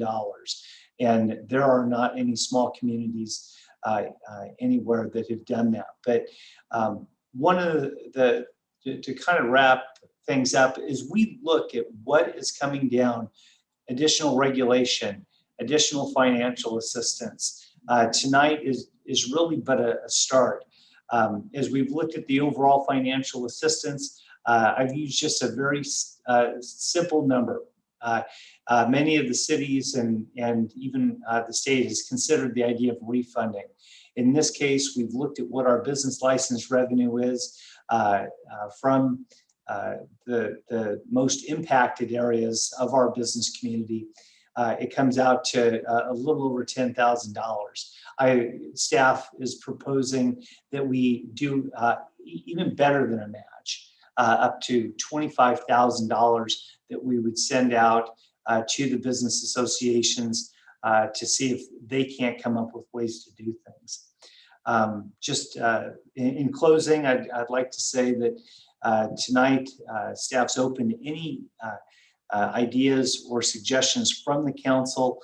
We want to work and figure out where this thing is going, and however we can collaborate with our business community, we want to do it. With that, I'd be happy to take any questions from the council. Great, thank you very much, John. Councilmember Swalky, we'll start with you.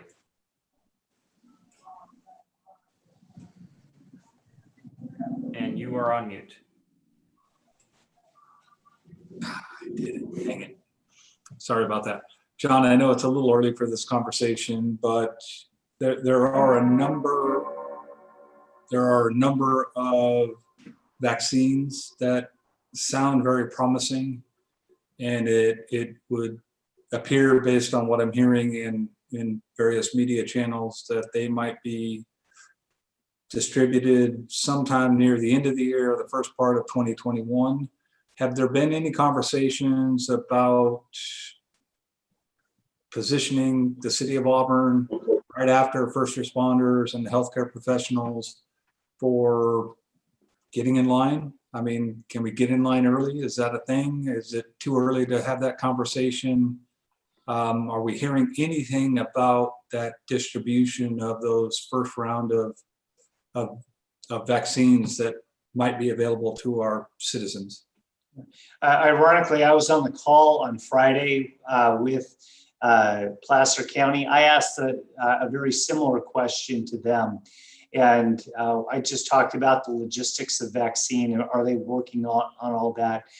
It would be pure speculation right now on things. Neither the Fed nor the state are really releasing those. Every single day you hear about a different drug company that's starting to line that up. But Dr. Olam with Placer County has said that they are working on just that, the idea of what would be the logistics of the rollout. And I would expect that they'll probably have some type of information in the coming weeks. But like I said, at this point, it would be pure speculation. If I could interject real quick, today the Yeah. governor actually did discuss it at his afternoon press conference.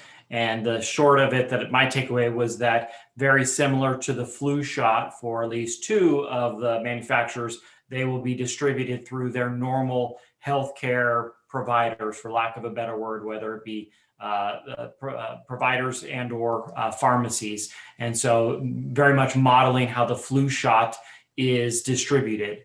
And then the third company is where the state, my understanding is looking to participate in the logistics. I would assume that's where the health workers, first responders, and providing the front of the line for those type of categories. But I would encourage you to watch his press conference because he did talk more in depth. Councilwoman Dadekavia, you're nodding your head too. Was there anything I missed there in that section, or anything to add there? Yeah, I mean, with regards to what the governor had to say, and I know that on the federal side, they've actually talked about vaccines being distributed through grocers as another possibility. Again, federal coordination coming down to the state, of course. But what I'm also hearing is that really, first responders and then, the underserved populations, those that are a greater at risk, they're looking at distribution there as well before, and last, what I'm hearing is that kids are actually have not even tested the vaccine on children yet.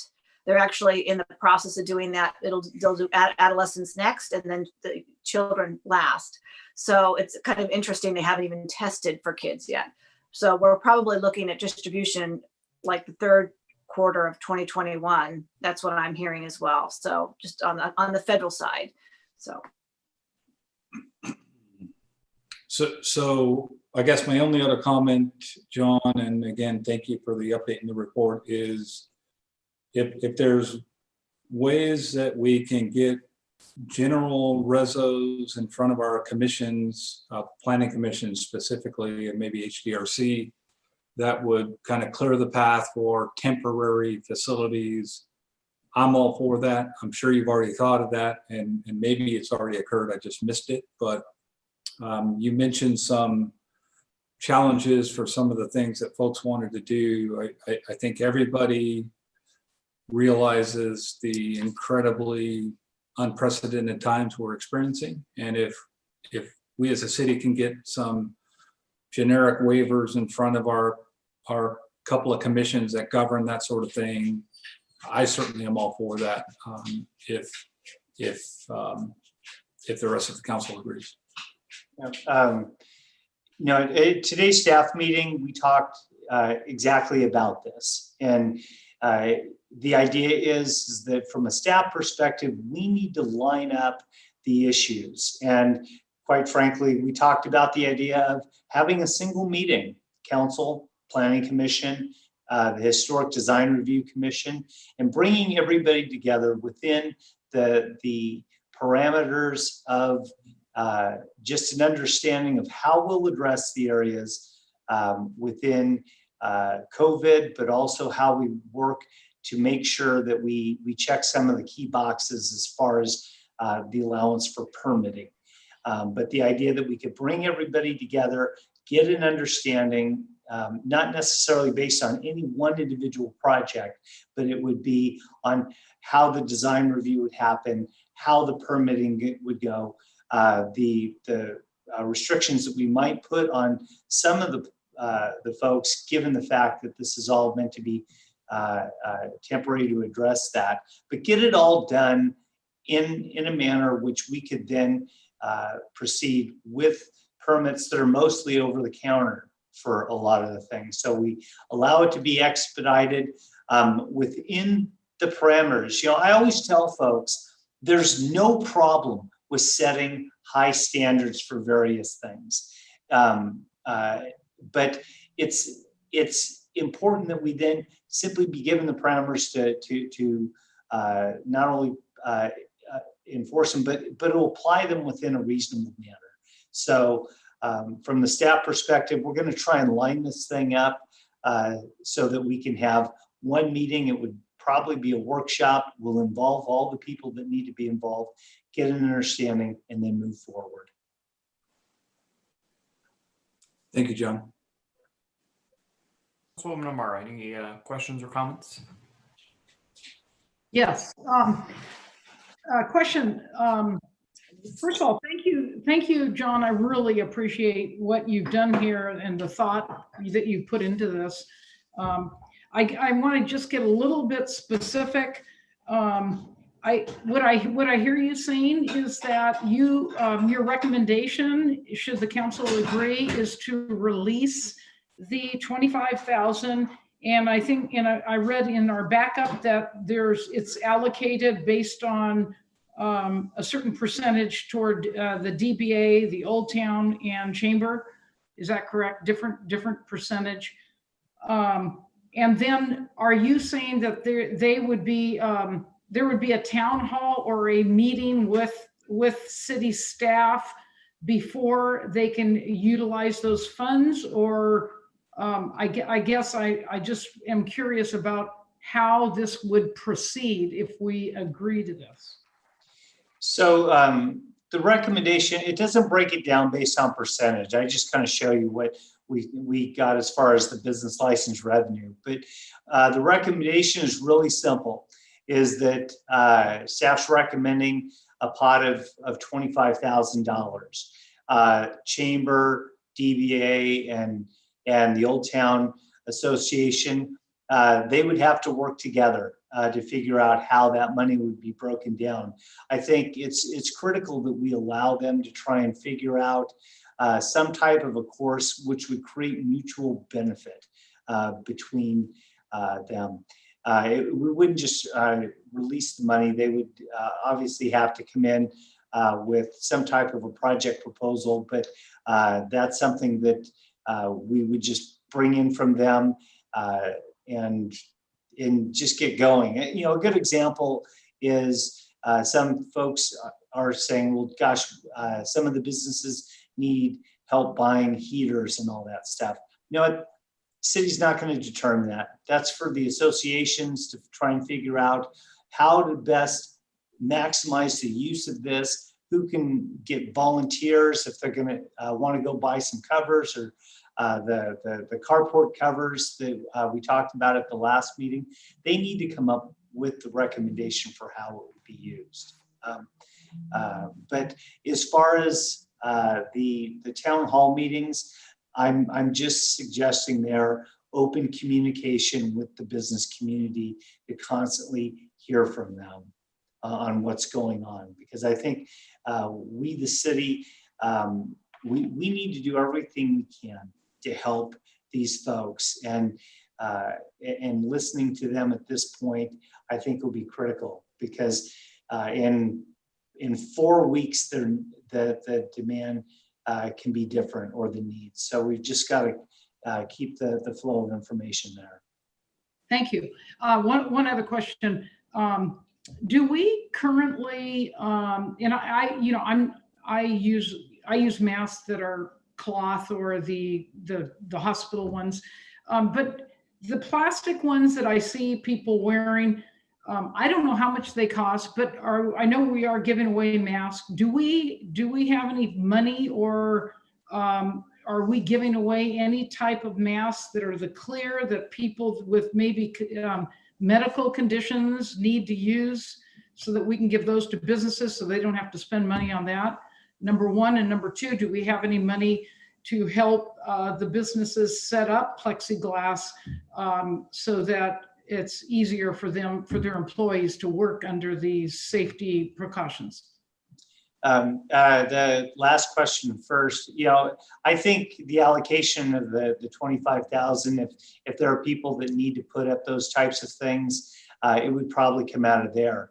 As far as all the masks go, I know Amy's on the Zoom also, but we only have like the surgical masks, that the paper ones, and they've been giving those out. And I know that last week, Amy and Jackie from the chamber really worked to move a lot of supply. We've got lots of hand sanitizer and everything, but I don't think we have any other funding for that, nor do I think that they're dispersing any more PPE. Okay, so that might be something that maybe the allocation to the 3 entities would want to look into, if there's some businesses that are needing that. Okay, that's all the questions I had. Great, thank you. Councilwoman Mackey. Thank you, Mayor Verlant. I know you all got my email that I sent regarding my friend's business, the personal training business that I've been going to for 11 years, and she's been in business for 12 years, her and her husband, and now they are going out of business. So there's not much we as a city can do to help them, or the county. She did apply for the CARES funding, got the CARES funding, but 9 months of being in business, probably 2 months out of that time, it's just too much, and she couldn't withstand it. So I want to do whatever we can do to help the businesses that are still here. And this $25,000 should go, a long way for our DBA and our Old Town business. But if we have to give more before this is over with, we might have to come up with more funding than this. So I'm hoping the council will take that into consideration after these monies are dispersed, because heaters, somebody said $300 a heater. I think some of them are more like $500. And if you can even find them, there is a supply problem with that sort of thing. So they do have those hanging type heaters that they could probably use. I'm not sure what they're using down at Ale House, but they hang, and they're infrared heaters as well that, can be used on more of a sturdy shelter. So yes, I'm in favor of this. Like I said, I would be in favor of even more if we could come up with more money. And I certainly hope that we keep all of our financial options open for the next few months for our businesses, because it's going to be a real struggle for them. So thank you for bringing this. I appreciate it, and I'm completely in favor of it. Great, thank you. Councilwoman Doran-Calvillo. Yes, thank you very much. I too am incredibly supportive of providing whatever assistance we can to our business community. They are suffering. We've heard this already. Businesses are closing across the board. It's not just restaurants. We've got to think about retail too. I applaud our city manager's efforts, and I understand, Mr. Mayor, you were involved in this as well, in identifying the business license revenue. So I think that's a great tie-in there. So bravo on that. I've been talking about utilizing economic development funds for this very purpose in the past. You've heard me talk about this over and over again. I do want to just say that, putting on the fact that we are talking about taxpayers' dollars, I think it is prudent, of course, that, the business associations put together a proposal for us so that we know, what they're proposing to use the money for, what amount. I'm not talking about some, giant book, but we just need to have that transparency because, again, we're talking about taxpayer dollars. So I'd like them to put together a proposal and say, we'd like to purchase 6 heaters at $400 a piece, or overhangs or whatever they're looking at. If there's a match from the DBA, that would be great to see. Or if there's some construction that needs to happen, of course, we don't want to trigger the prevailing wage rate. So we want to make sure that the city dollars are not being used for construction purposes. And again, another reason for having a proposal, they may say, as I had suggested during one of our economic recovery task forces, utilizing maybe Placer County Contractors Association, if someone would be willing to donate some services to help with construction efforts and things like that. But I would like them to put together, the chamber, the business associations that are looking to benefit from this amount, which I hope, as I agree with Councilmember Mackey, this is just a start. Put together a proposal. We could even allocate those monies as early as our next meeting. I think we're going to meet on December 4th, since we're not meeting this Friday. We want to act sooner rather than later, but it'd be great if they were able to put something together and we could just approve and allocate those monies on the spot on December 4th. The other thing I would like to ask, though, is that they put together after they've expended the funds, sort of a final summary of how they've spent those monies. Just again, so that we have that transparency, that accountability, for our purposes to see, yes, they've spent, the $15,000 on the heaters or what have you, because things sometimes change, and I want to give them flexibility. But just at the beginning, I'd like to know what they propose to use it for. We can allocate those monies, and at the end provide us with the final summary. And again, and I agree with our city manager. This is, the first step. The city doesn't have a lot of money. We have, we're under the gun as well with regards to our revenue loss. And $25,000 may not seem like very much to people, but the reality for a budget our size, that is, that's a lot. It's certainly, I'd like to be able to give more, and I look forward to, opportunities to do that. We've got a lot of things to think about too, with Measure S not passing. But I think we need to fiercely continue to advocate with the county on the distribution of some CARES funding for the business associations as well. I know they're open to that, and whatever we can do. Again, Daniel, if you're up for it, we'll go out there and nail something together or whatever, to help them out. And again, trying to not just talking about restaurants, but our retail as well. Some of the service groups, our service businesses, it's very difficult. Like Councilmember Mackey's friend's business, it's hard for us to really provide much assistance there unless it's with a tent, because they could certainly conduct their business outside. But in any event, so I am supportive, but I would like to see a proposal, and I would like to see that final summary. Thank you. Great. Thank you very much. I agree with everything you said. I think the accountability is an important part for us to include in these recommendations. A couple things I just want to note, because between myself and the city manager, there are a number of these recommendations that are really already underway in trying to make happen. One I'll fill everybody in on is I have been on the phone constantly working to secure some additional county dollars, specifically for our business associations and the chamber for the purpose, as we have talked as a council, for more of these kind of community-based projects, whether they be coverings, supplies, anything that we can do that helps benefit multiple. And so I've been working very hard with county staff to try to make that a reality. Hopefully there'll be more information coming soon to fund those projects in the very near future. Also, the chamber is kind of already underway with hosting the town hall meetings that John is proposing.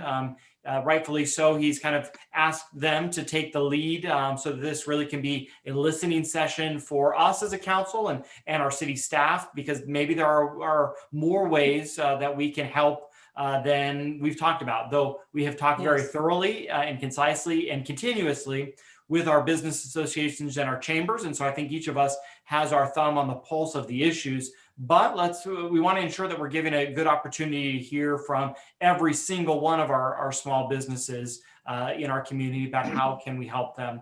One of the concerns that I think has been brought up in the past and by various council members related to some of the outdoor dining, whether it be safety, the historic components of it, the actual health component of it. I really have to applaud John on this idea of holding the joint meeting between the council, the planning commission, the historic design review committee, so that we can ensure that we're setting the parameters now to make sure that all these different pieces are accounted for. I think the Downtown Business Association, I give them the most credit for ensuring the consistency of the outdoor dining that we have throughout town. I've gone to some other cities that it's a hodgepodge of outdoor business, and it just doesn't look as good. And so I think that having those parameters set, those expectations set, and ensuring compliance with the building code, the fire code, ADA, but also recognizing the emergency is an important one for us as a council, but also the planning commission, the historic design review group, all to help kind of develop that ahead of time. One other item that I wanted to note is obviously, John, you mentioned the promotion to help support our local businesses. I'll just mention it now. The Chamber of Commerce, and they haven't announced it, so maybe this is the announcement. But the Chamber of Commerce is actually going to be out and about on Saturday. Just remember, Saturday is Small Business Saturday, an opportunity for us to support our local businesses and to think Auburn first, Councilwoman Mackey. But they will be setting up a table and a location both in Old Town and downtown and passing out masks and hand sanitizer to visitors and to customers. Obviously, we've been very focused to make sure our businesses have them for their employees to keep them safe, but really trying to model the good behavior of wearing masks when doing business, I think is going to be in a very, very good item for the chamber to be doing. So please, when you go out there, say hello. They'll be in Old Town and downtown all day Saturday.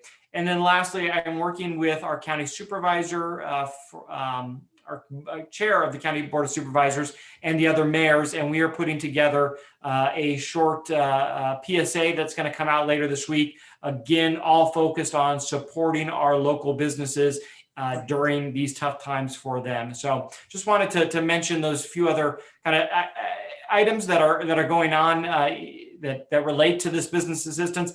I will echo the last two speakers that $25,000 is a start. I think it's important to note that the business license fees that are paid are really a reimbursement to the city in order to ensure the safe operation of businesses. Yes. That's why we collect these small fees from businesses to have a license. So it's really recovering our own costs, but us taking that money and reinvesting it back into our community, I think is a sign that we are only as strong as a city as our local businesses are. And I've heard a lot of people say, well, you know, what are you doing to keep the residents safe? Well, let's not forget that residents work at our businesses. The small business owners are our residents. And so making sure that they can stay in business, but are doing it safely, I think is a critical component. And so $25,000 is a good start of reinvesting in them to make safe working environments so they can stay in business.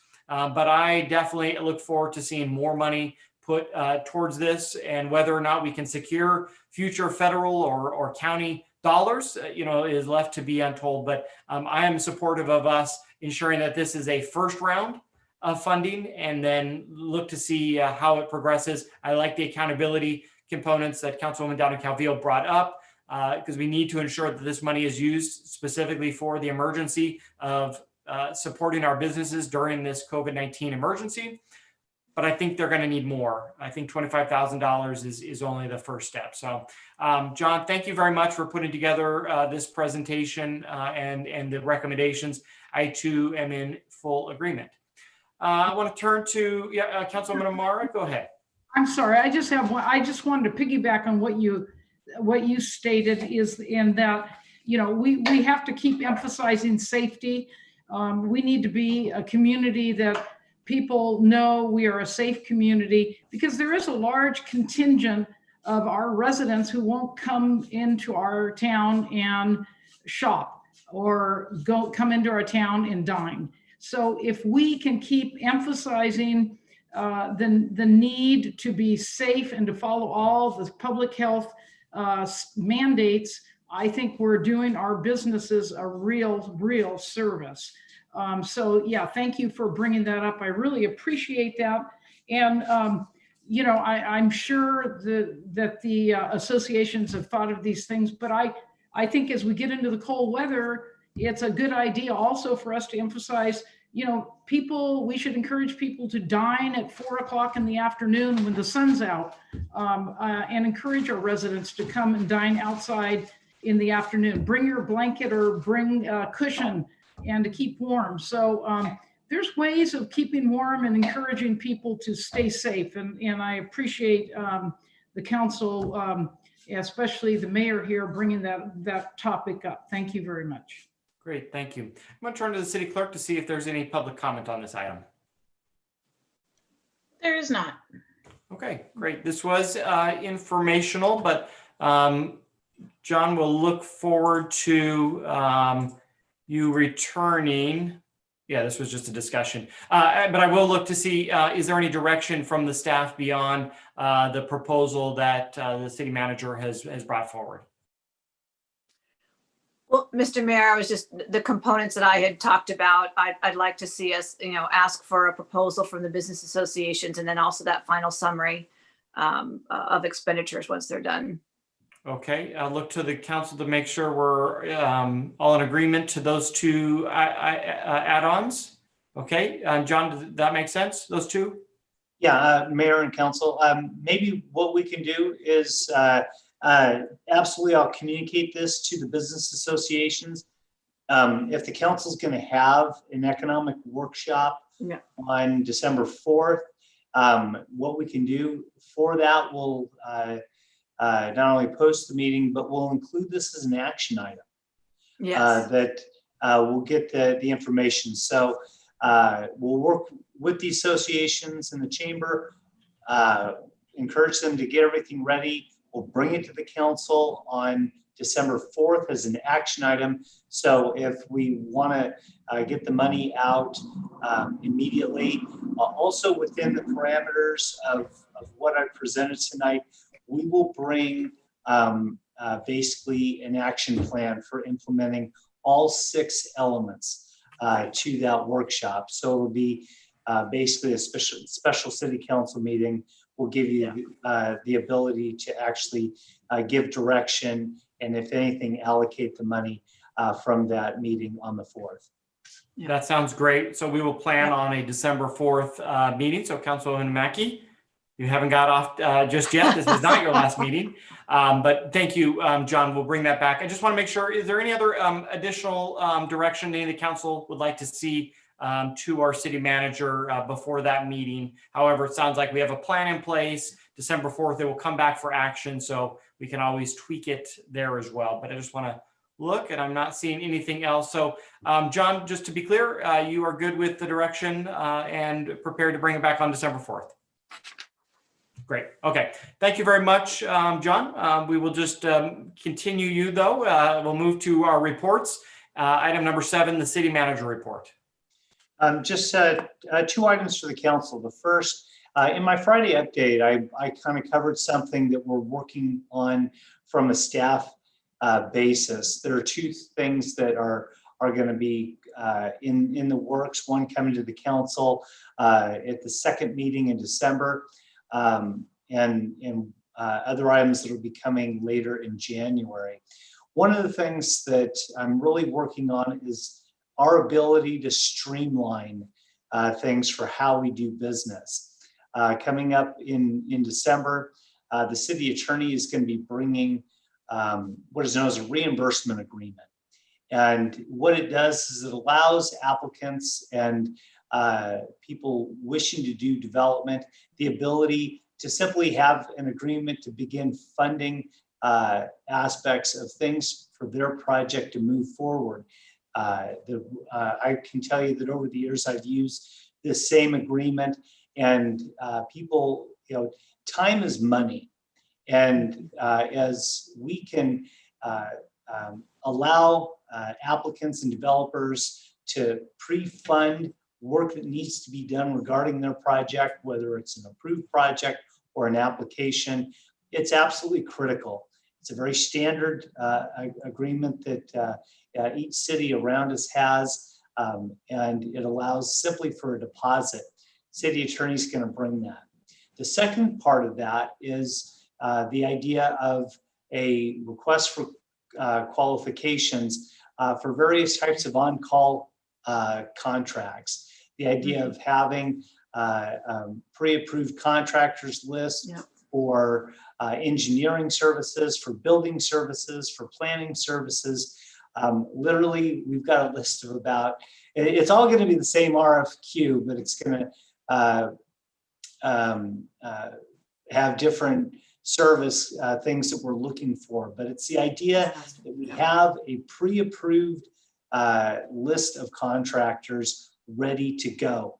One of the things that when somebody comes in with a project or they want to get moving, our ability to have the people already pre-approved within a phone call to come and meet with applicants or to meet with developers is absolutely critical.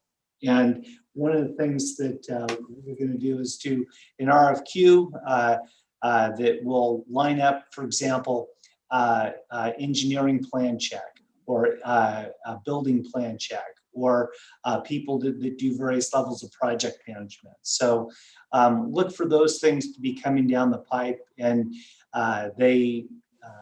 they are just in our ability to do business with folks. They represent a real foundational element.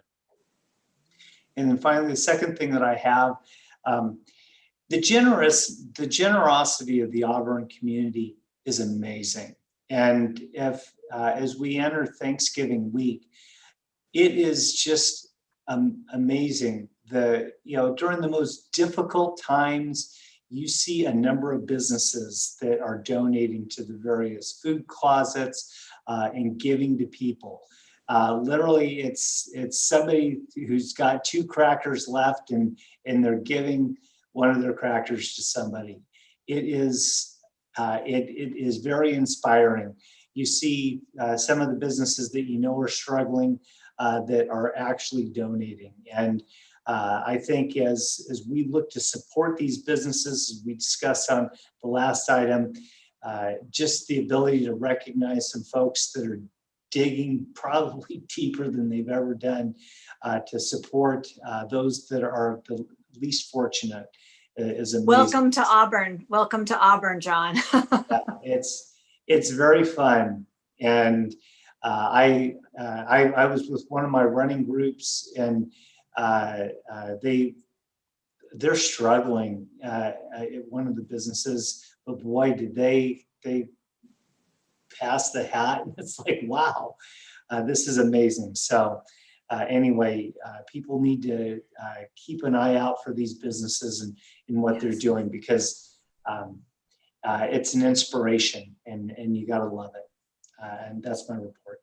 Great. Thank you very much, John. I'll quickly mention, if you haven't seen the message that's on Facebook about remembering the business that sponsored your Little League team or your fundraiser at school, this is our opportunity now in our time to turn around and to support them. So, John, thank you for Absolutely. those words. Any questions from the council? Yeah, Councilmember Spokely, go ahead.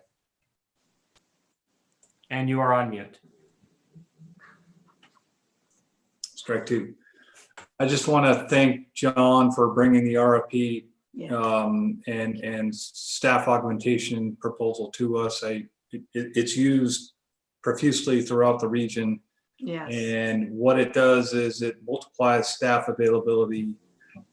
These services are provided to applicants on a full cost recovery basis. So it truly is a win-win for the city. We're able to keep things moving forward while things are moving forward. And I want to thank John for bringing that before Yes. us. Appreciate it very much.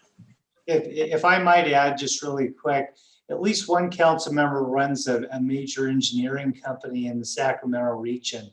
And I will tell that's you, good. over the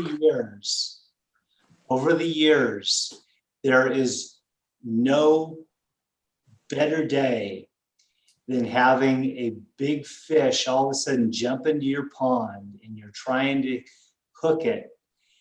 And you can call up and all of a sudden have an all-star team sitting at the table. Yeah. People that are that augmentation that, like I said, time is money for people. And I will share that there's at least one company affiliated with Auburn that I have used over the years that it's amazing. And your swagger and your credibility with the applicants becomes all the difference, especially when you're competing with somebody. Absolutely. I just want to echo that Council Member Spokely's comments on that. We've utilized RFQs at the state level, Sacramento County does. And I thought that the city did at one point, but I might be remembering something else. Cheryl's shaking her head. So I think we have done that in the past. And I didn't actually realize we weren't doing that anymore. So I'm very glad to see that you're going to move forward with that, because it is about streamlining, and it's just so much faster. It's just, we are lagging. So thank you. Any other questions or comments for our city manager? Okay, great. Seeing none, we'll go ahead and move to item number 8, our COVID-19 update. Real quick, I'll just give you a quick current health status.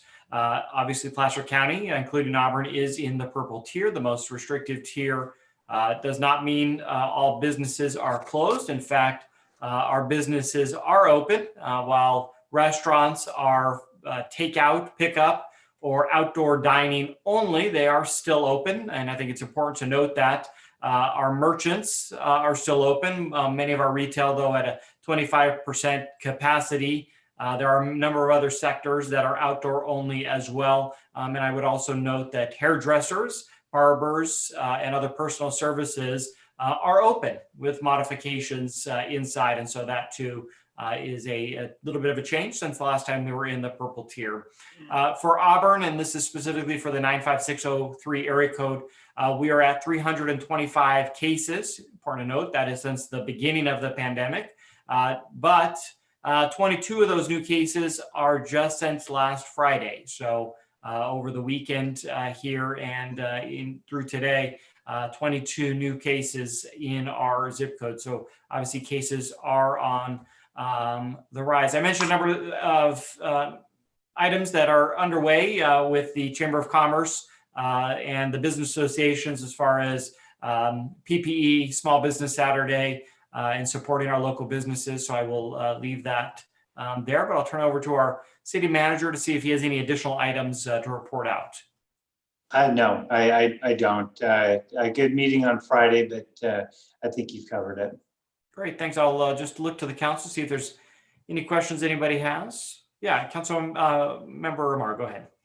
Yes, I just wanted to mention, out of respect, I think many of us here knew and and adored Senor Rodarte, who just passed away from COVID complications. And he was a high school teacher and a coach. And I know he has a son that teaches at Placer as well, and an extended family. So very, very sad situation. It hits home. So Yeah. Does. Thank you for bringing that up. Yeah. As Thank a you, student Sandy. of Senor Rodarte, Yes. he meant a lot to a lot of students, but also a lot of our football players as a coach for Placer High Hillman. So thank you for acknowledging that. Councilwoman Donna Calvillo, go ahead. Yes, thank you very much, Councilwoman Amara, for mentioning that. I actually meant to do that and I didn't during public comments. So thank you very much.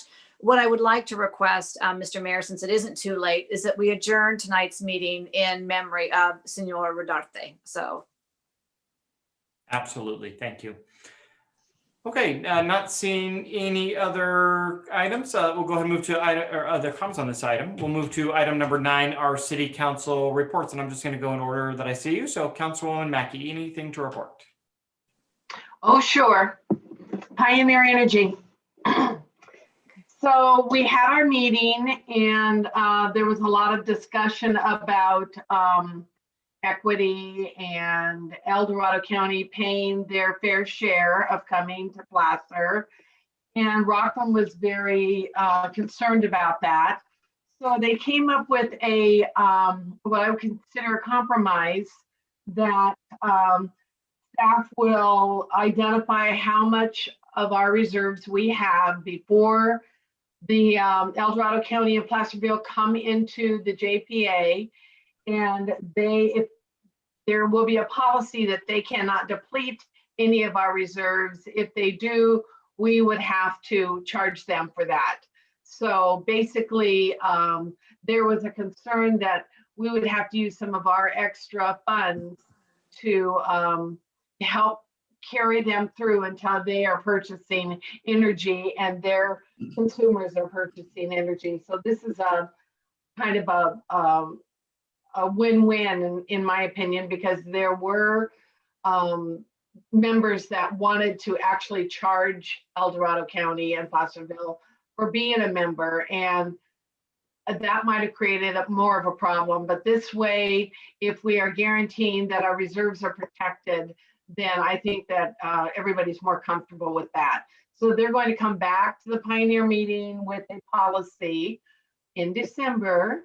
And I won't be voting on it, but whoever Auburn's representative is, it's very important that Auburn has a representative at this meeting, because they'll be voting on that as well as the weighted vote issue. There's much discussion about that.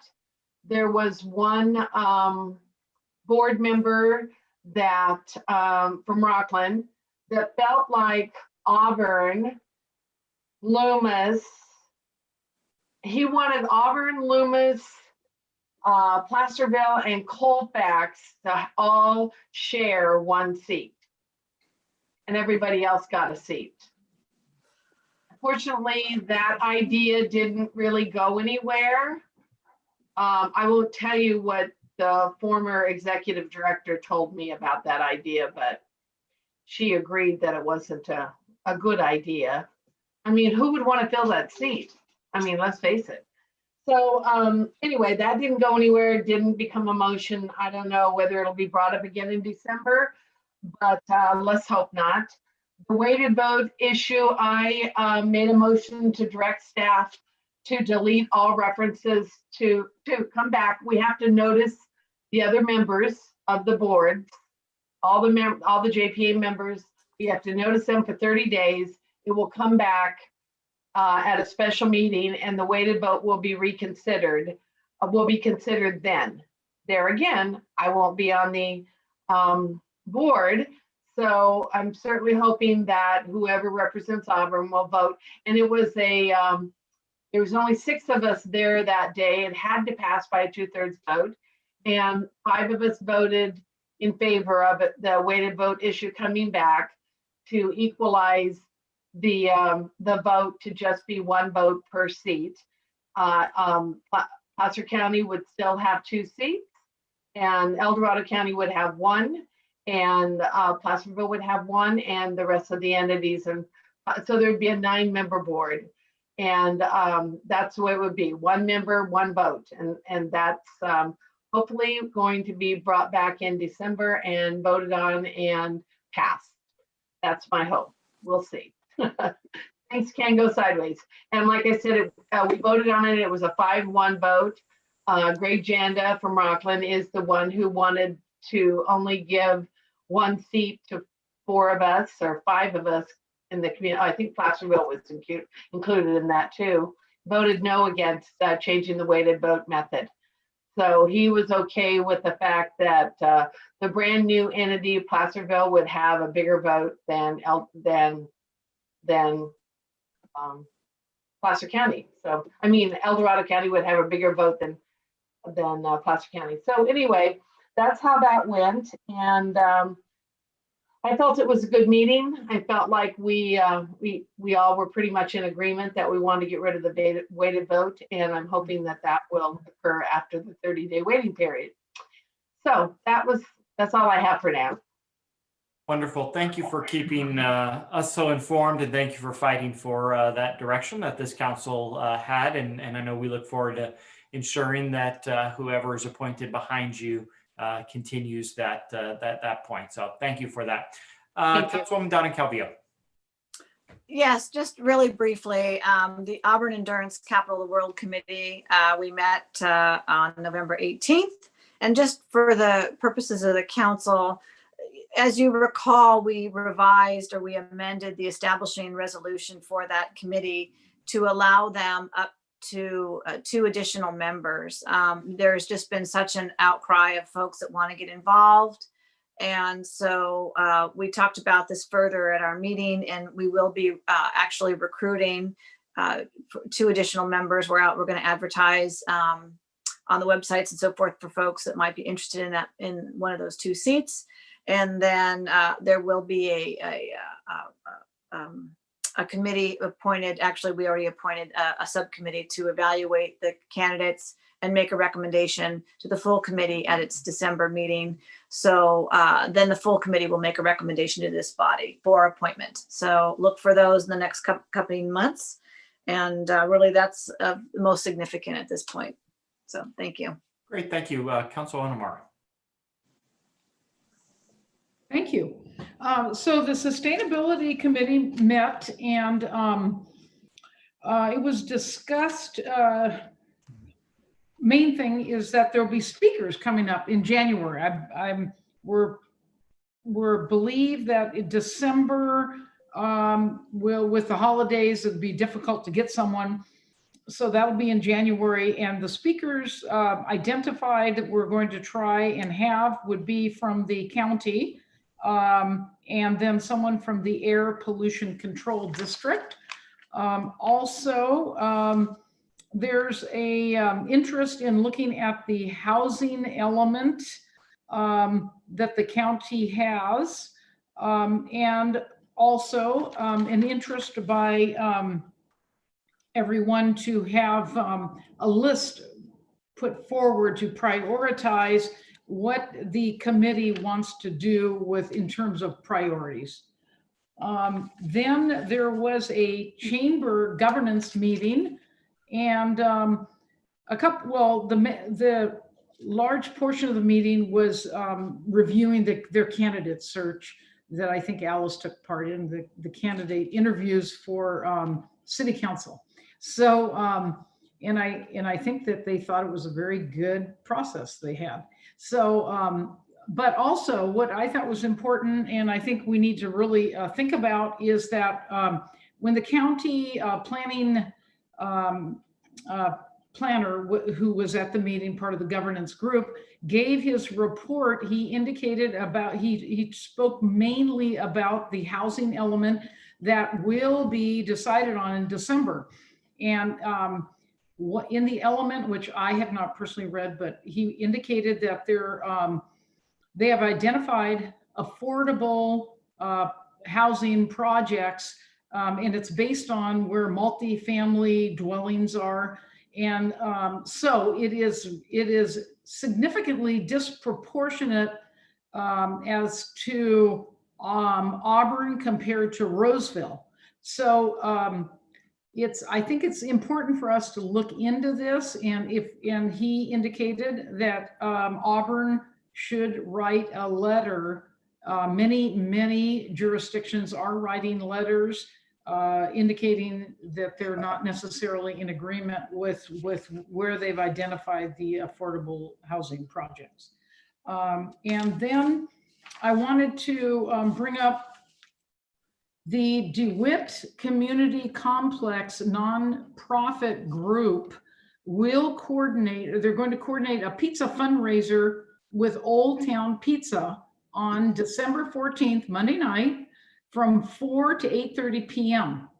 And they would appreciate if orders can be made for takeout and delivery, and it would be applied toward funding for the community complex at the Placer County DeWitt Center. So I hope maybe we can all try and support that. If you're not aware, this nonprofit, they're trying to restore, their emphasis is to restore, preserve, provide for a multi-use complex of the theater, community, senior center, auditorium, swimming, and historical preservation legacy of the DeWitt history and contribution to the Auburn area. So that's the end of my reports. Mayor Berlant, thank you very much. Great, thank you. Can you just repeat what's the date of the fundraiser? The fundraiser is December 14th, Monday night. December 14th. All right, great. Thank you very much. Council Member Swickley. Thank you, Mr. Mayor. Might I ask Councilwoman Amara, the Roseville and affordable housing comment you made, what was that related to? Was that related to RHNA numbers? What he indicated was it was related to, they've identified, I'm not sure if they use that criteria. They've identified places for their housing element that they're going to pass in December. They've identified areas that affordable housing would be placed. And the criteria from what he indicated was if it's a multifamily at this point, that would be a criteria.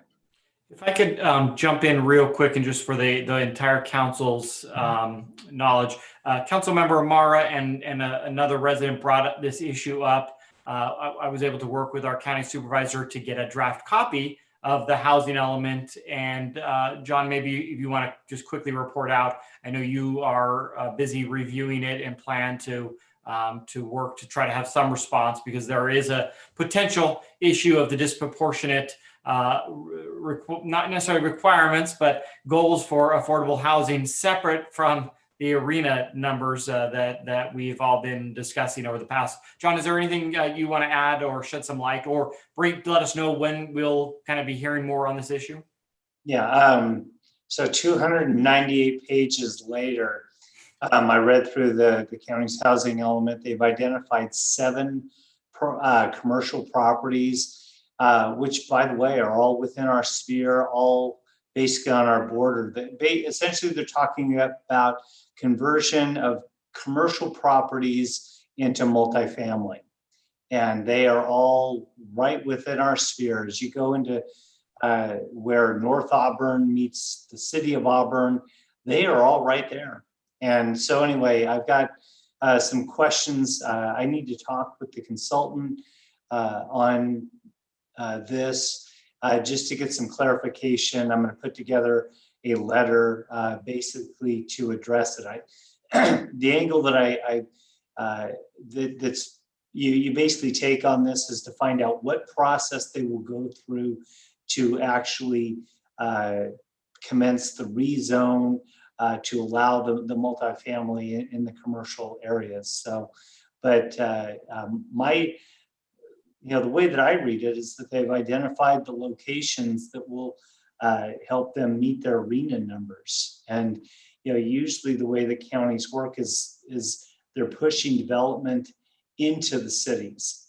Typically, one of the goals would be to work collaboratively with the city on various types of projects. But for North Auburn, they seem to, they're acting kind of like a city as far as the identifying of the properties. So anyway, bottom line, I will put together a letter and I will get it off probably before we go on Thanksgiving break. Can I get a copy of that draft housing element? That's very disturbing to hear. We've dealt with this issue with the county before. We try to work closely with the county on communication, and if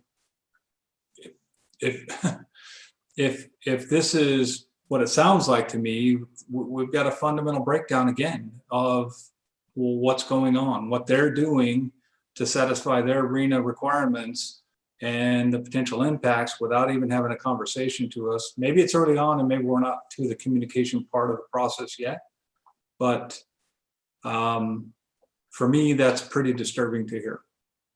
Yeah, and the question that I ask is what the process is towards getting to those. They've identified some sites. I want to find out what the process is for them to get to the point of actually doing the zoning on it. So let me get an answer to that, and I'll shoot a copy of the housing element for you to take a look at. I'd like it as well. Yeah, it's pretty extensive. I'll send it out to all the council members. Thank you. Or even if there's an overlay, a map, as opposed to the whole, element for myself. I mean, if there are some proposed maps that would show that, the areas that they want to rezone, that would be, I'd like to see that as opposed to 256 pages. Mr. Spokley will rely on you to take a look at that. But I'd like to see those maps. Councilwoman Mackey? Mayor, because of COVID, have the 2x2 meetings gone by the wayside? No, we have met several times this summer and this fall. I actually think that the next meeting is scheduled for December, but I think it'll be the new 2x2 at that point. But no, the meetings are still happening. But I think to Councilmember Spokley's point is that oftentimes these issues don't come up at the 2x2. We learn about them again. In this case, a resident that was highly informed tipped me off, and I reached out to Cindy, who worked very quickly to get it. Councilwoman Amara then heard the presentation again, kind of coincided, but all of this, just last week. None of it brought up ahead of time, or at the 2x2, or any discussions for any heads up. Unfortunate. Thank you. Okay, a couple of quick updates. I had a couple of SACOG meetings in the last couple of weeks.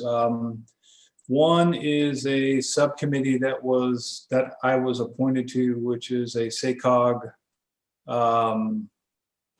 racial equity committee that was brought forth by the current chair and vice chair of SACOG about 6 months back after the national unrest that occurred following some events that occurred throughout the nation.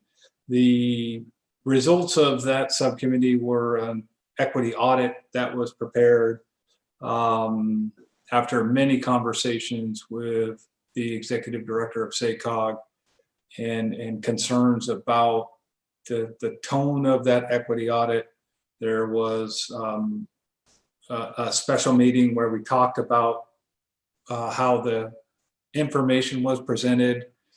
I do think that once this audit is public, I'll get it out to the council. Everybody can look at this.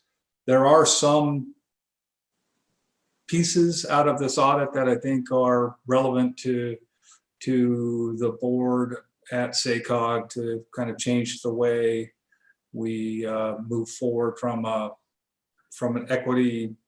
racial equity standpoint.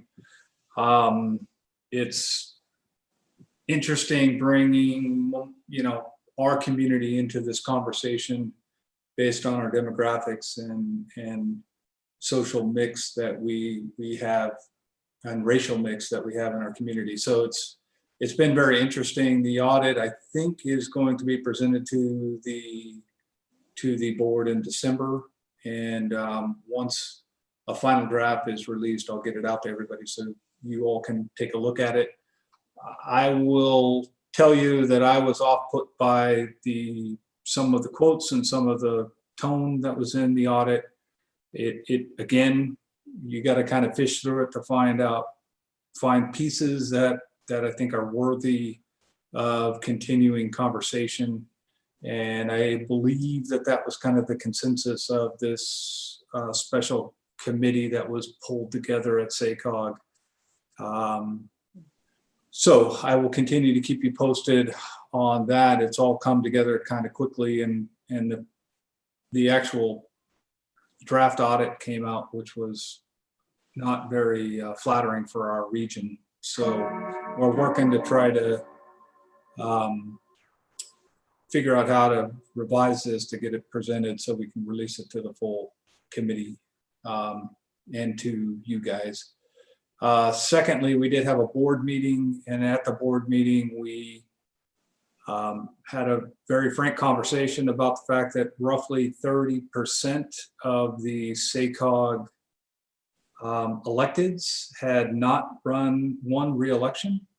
So we're looking at a pretty substantial reshuffling, if you will, of SACOG staff, SACOG board members and board of directors. Some of the long-standing institutional, personalities did not win re-election.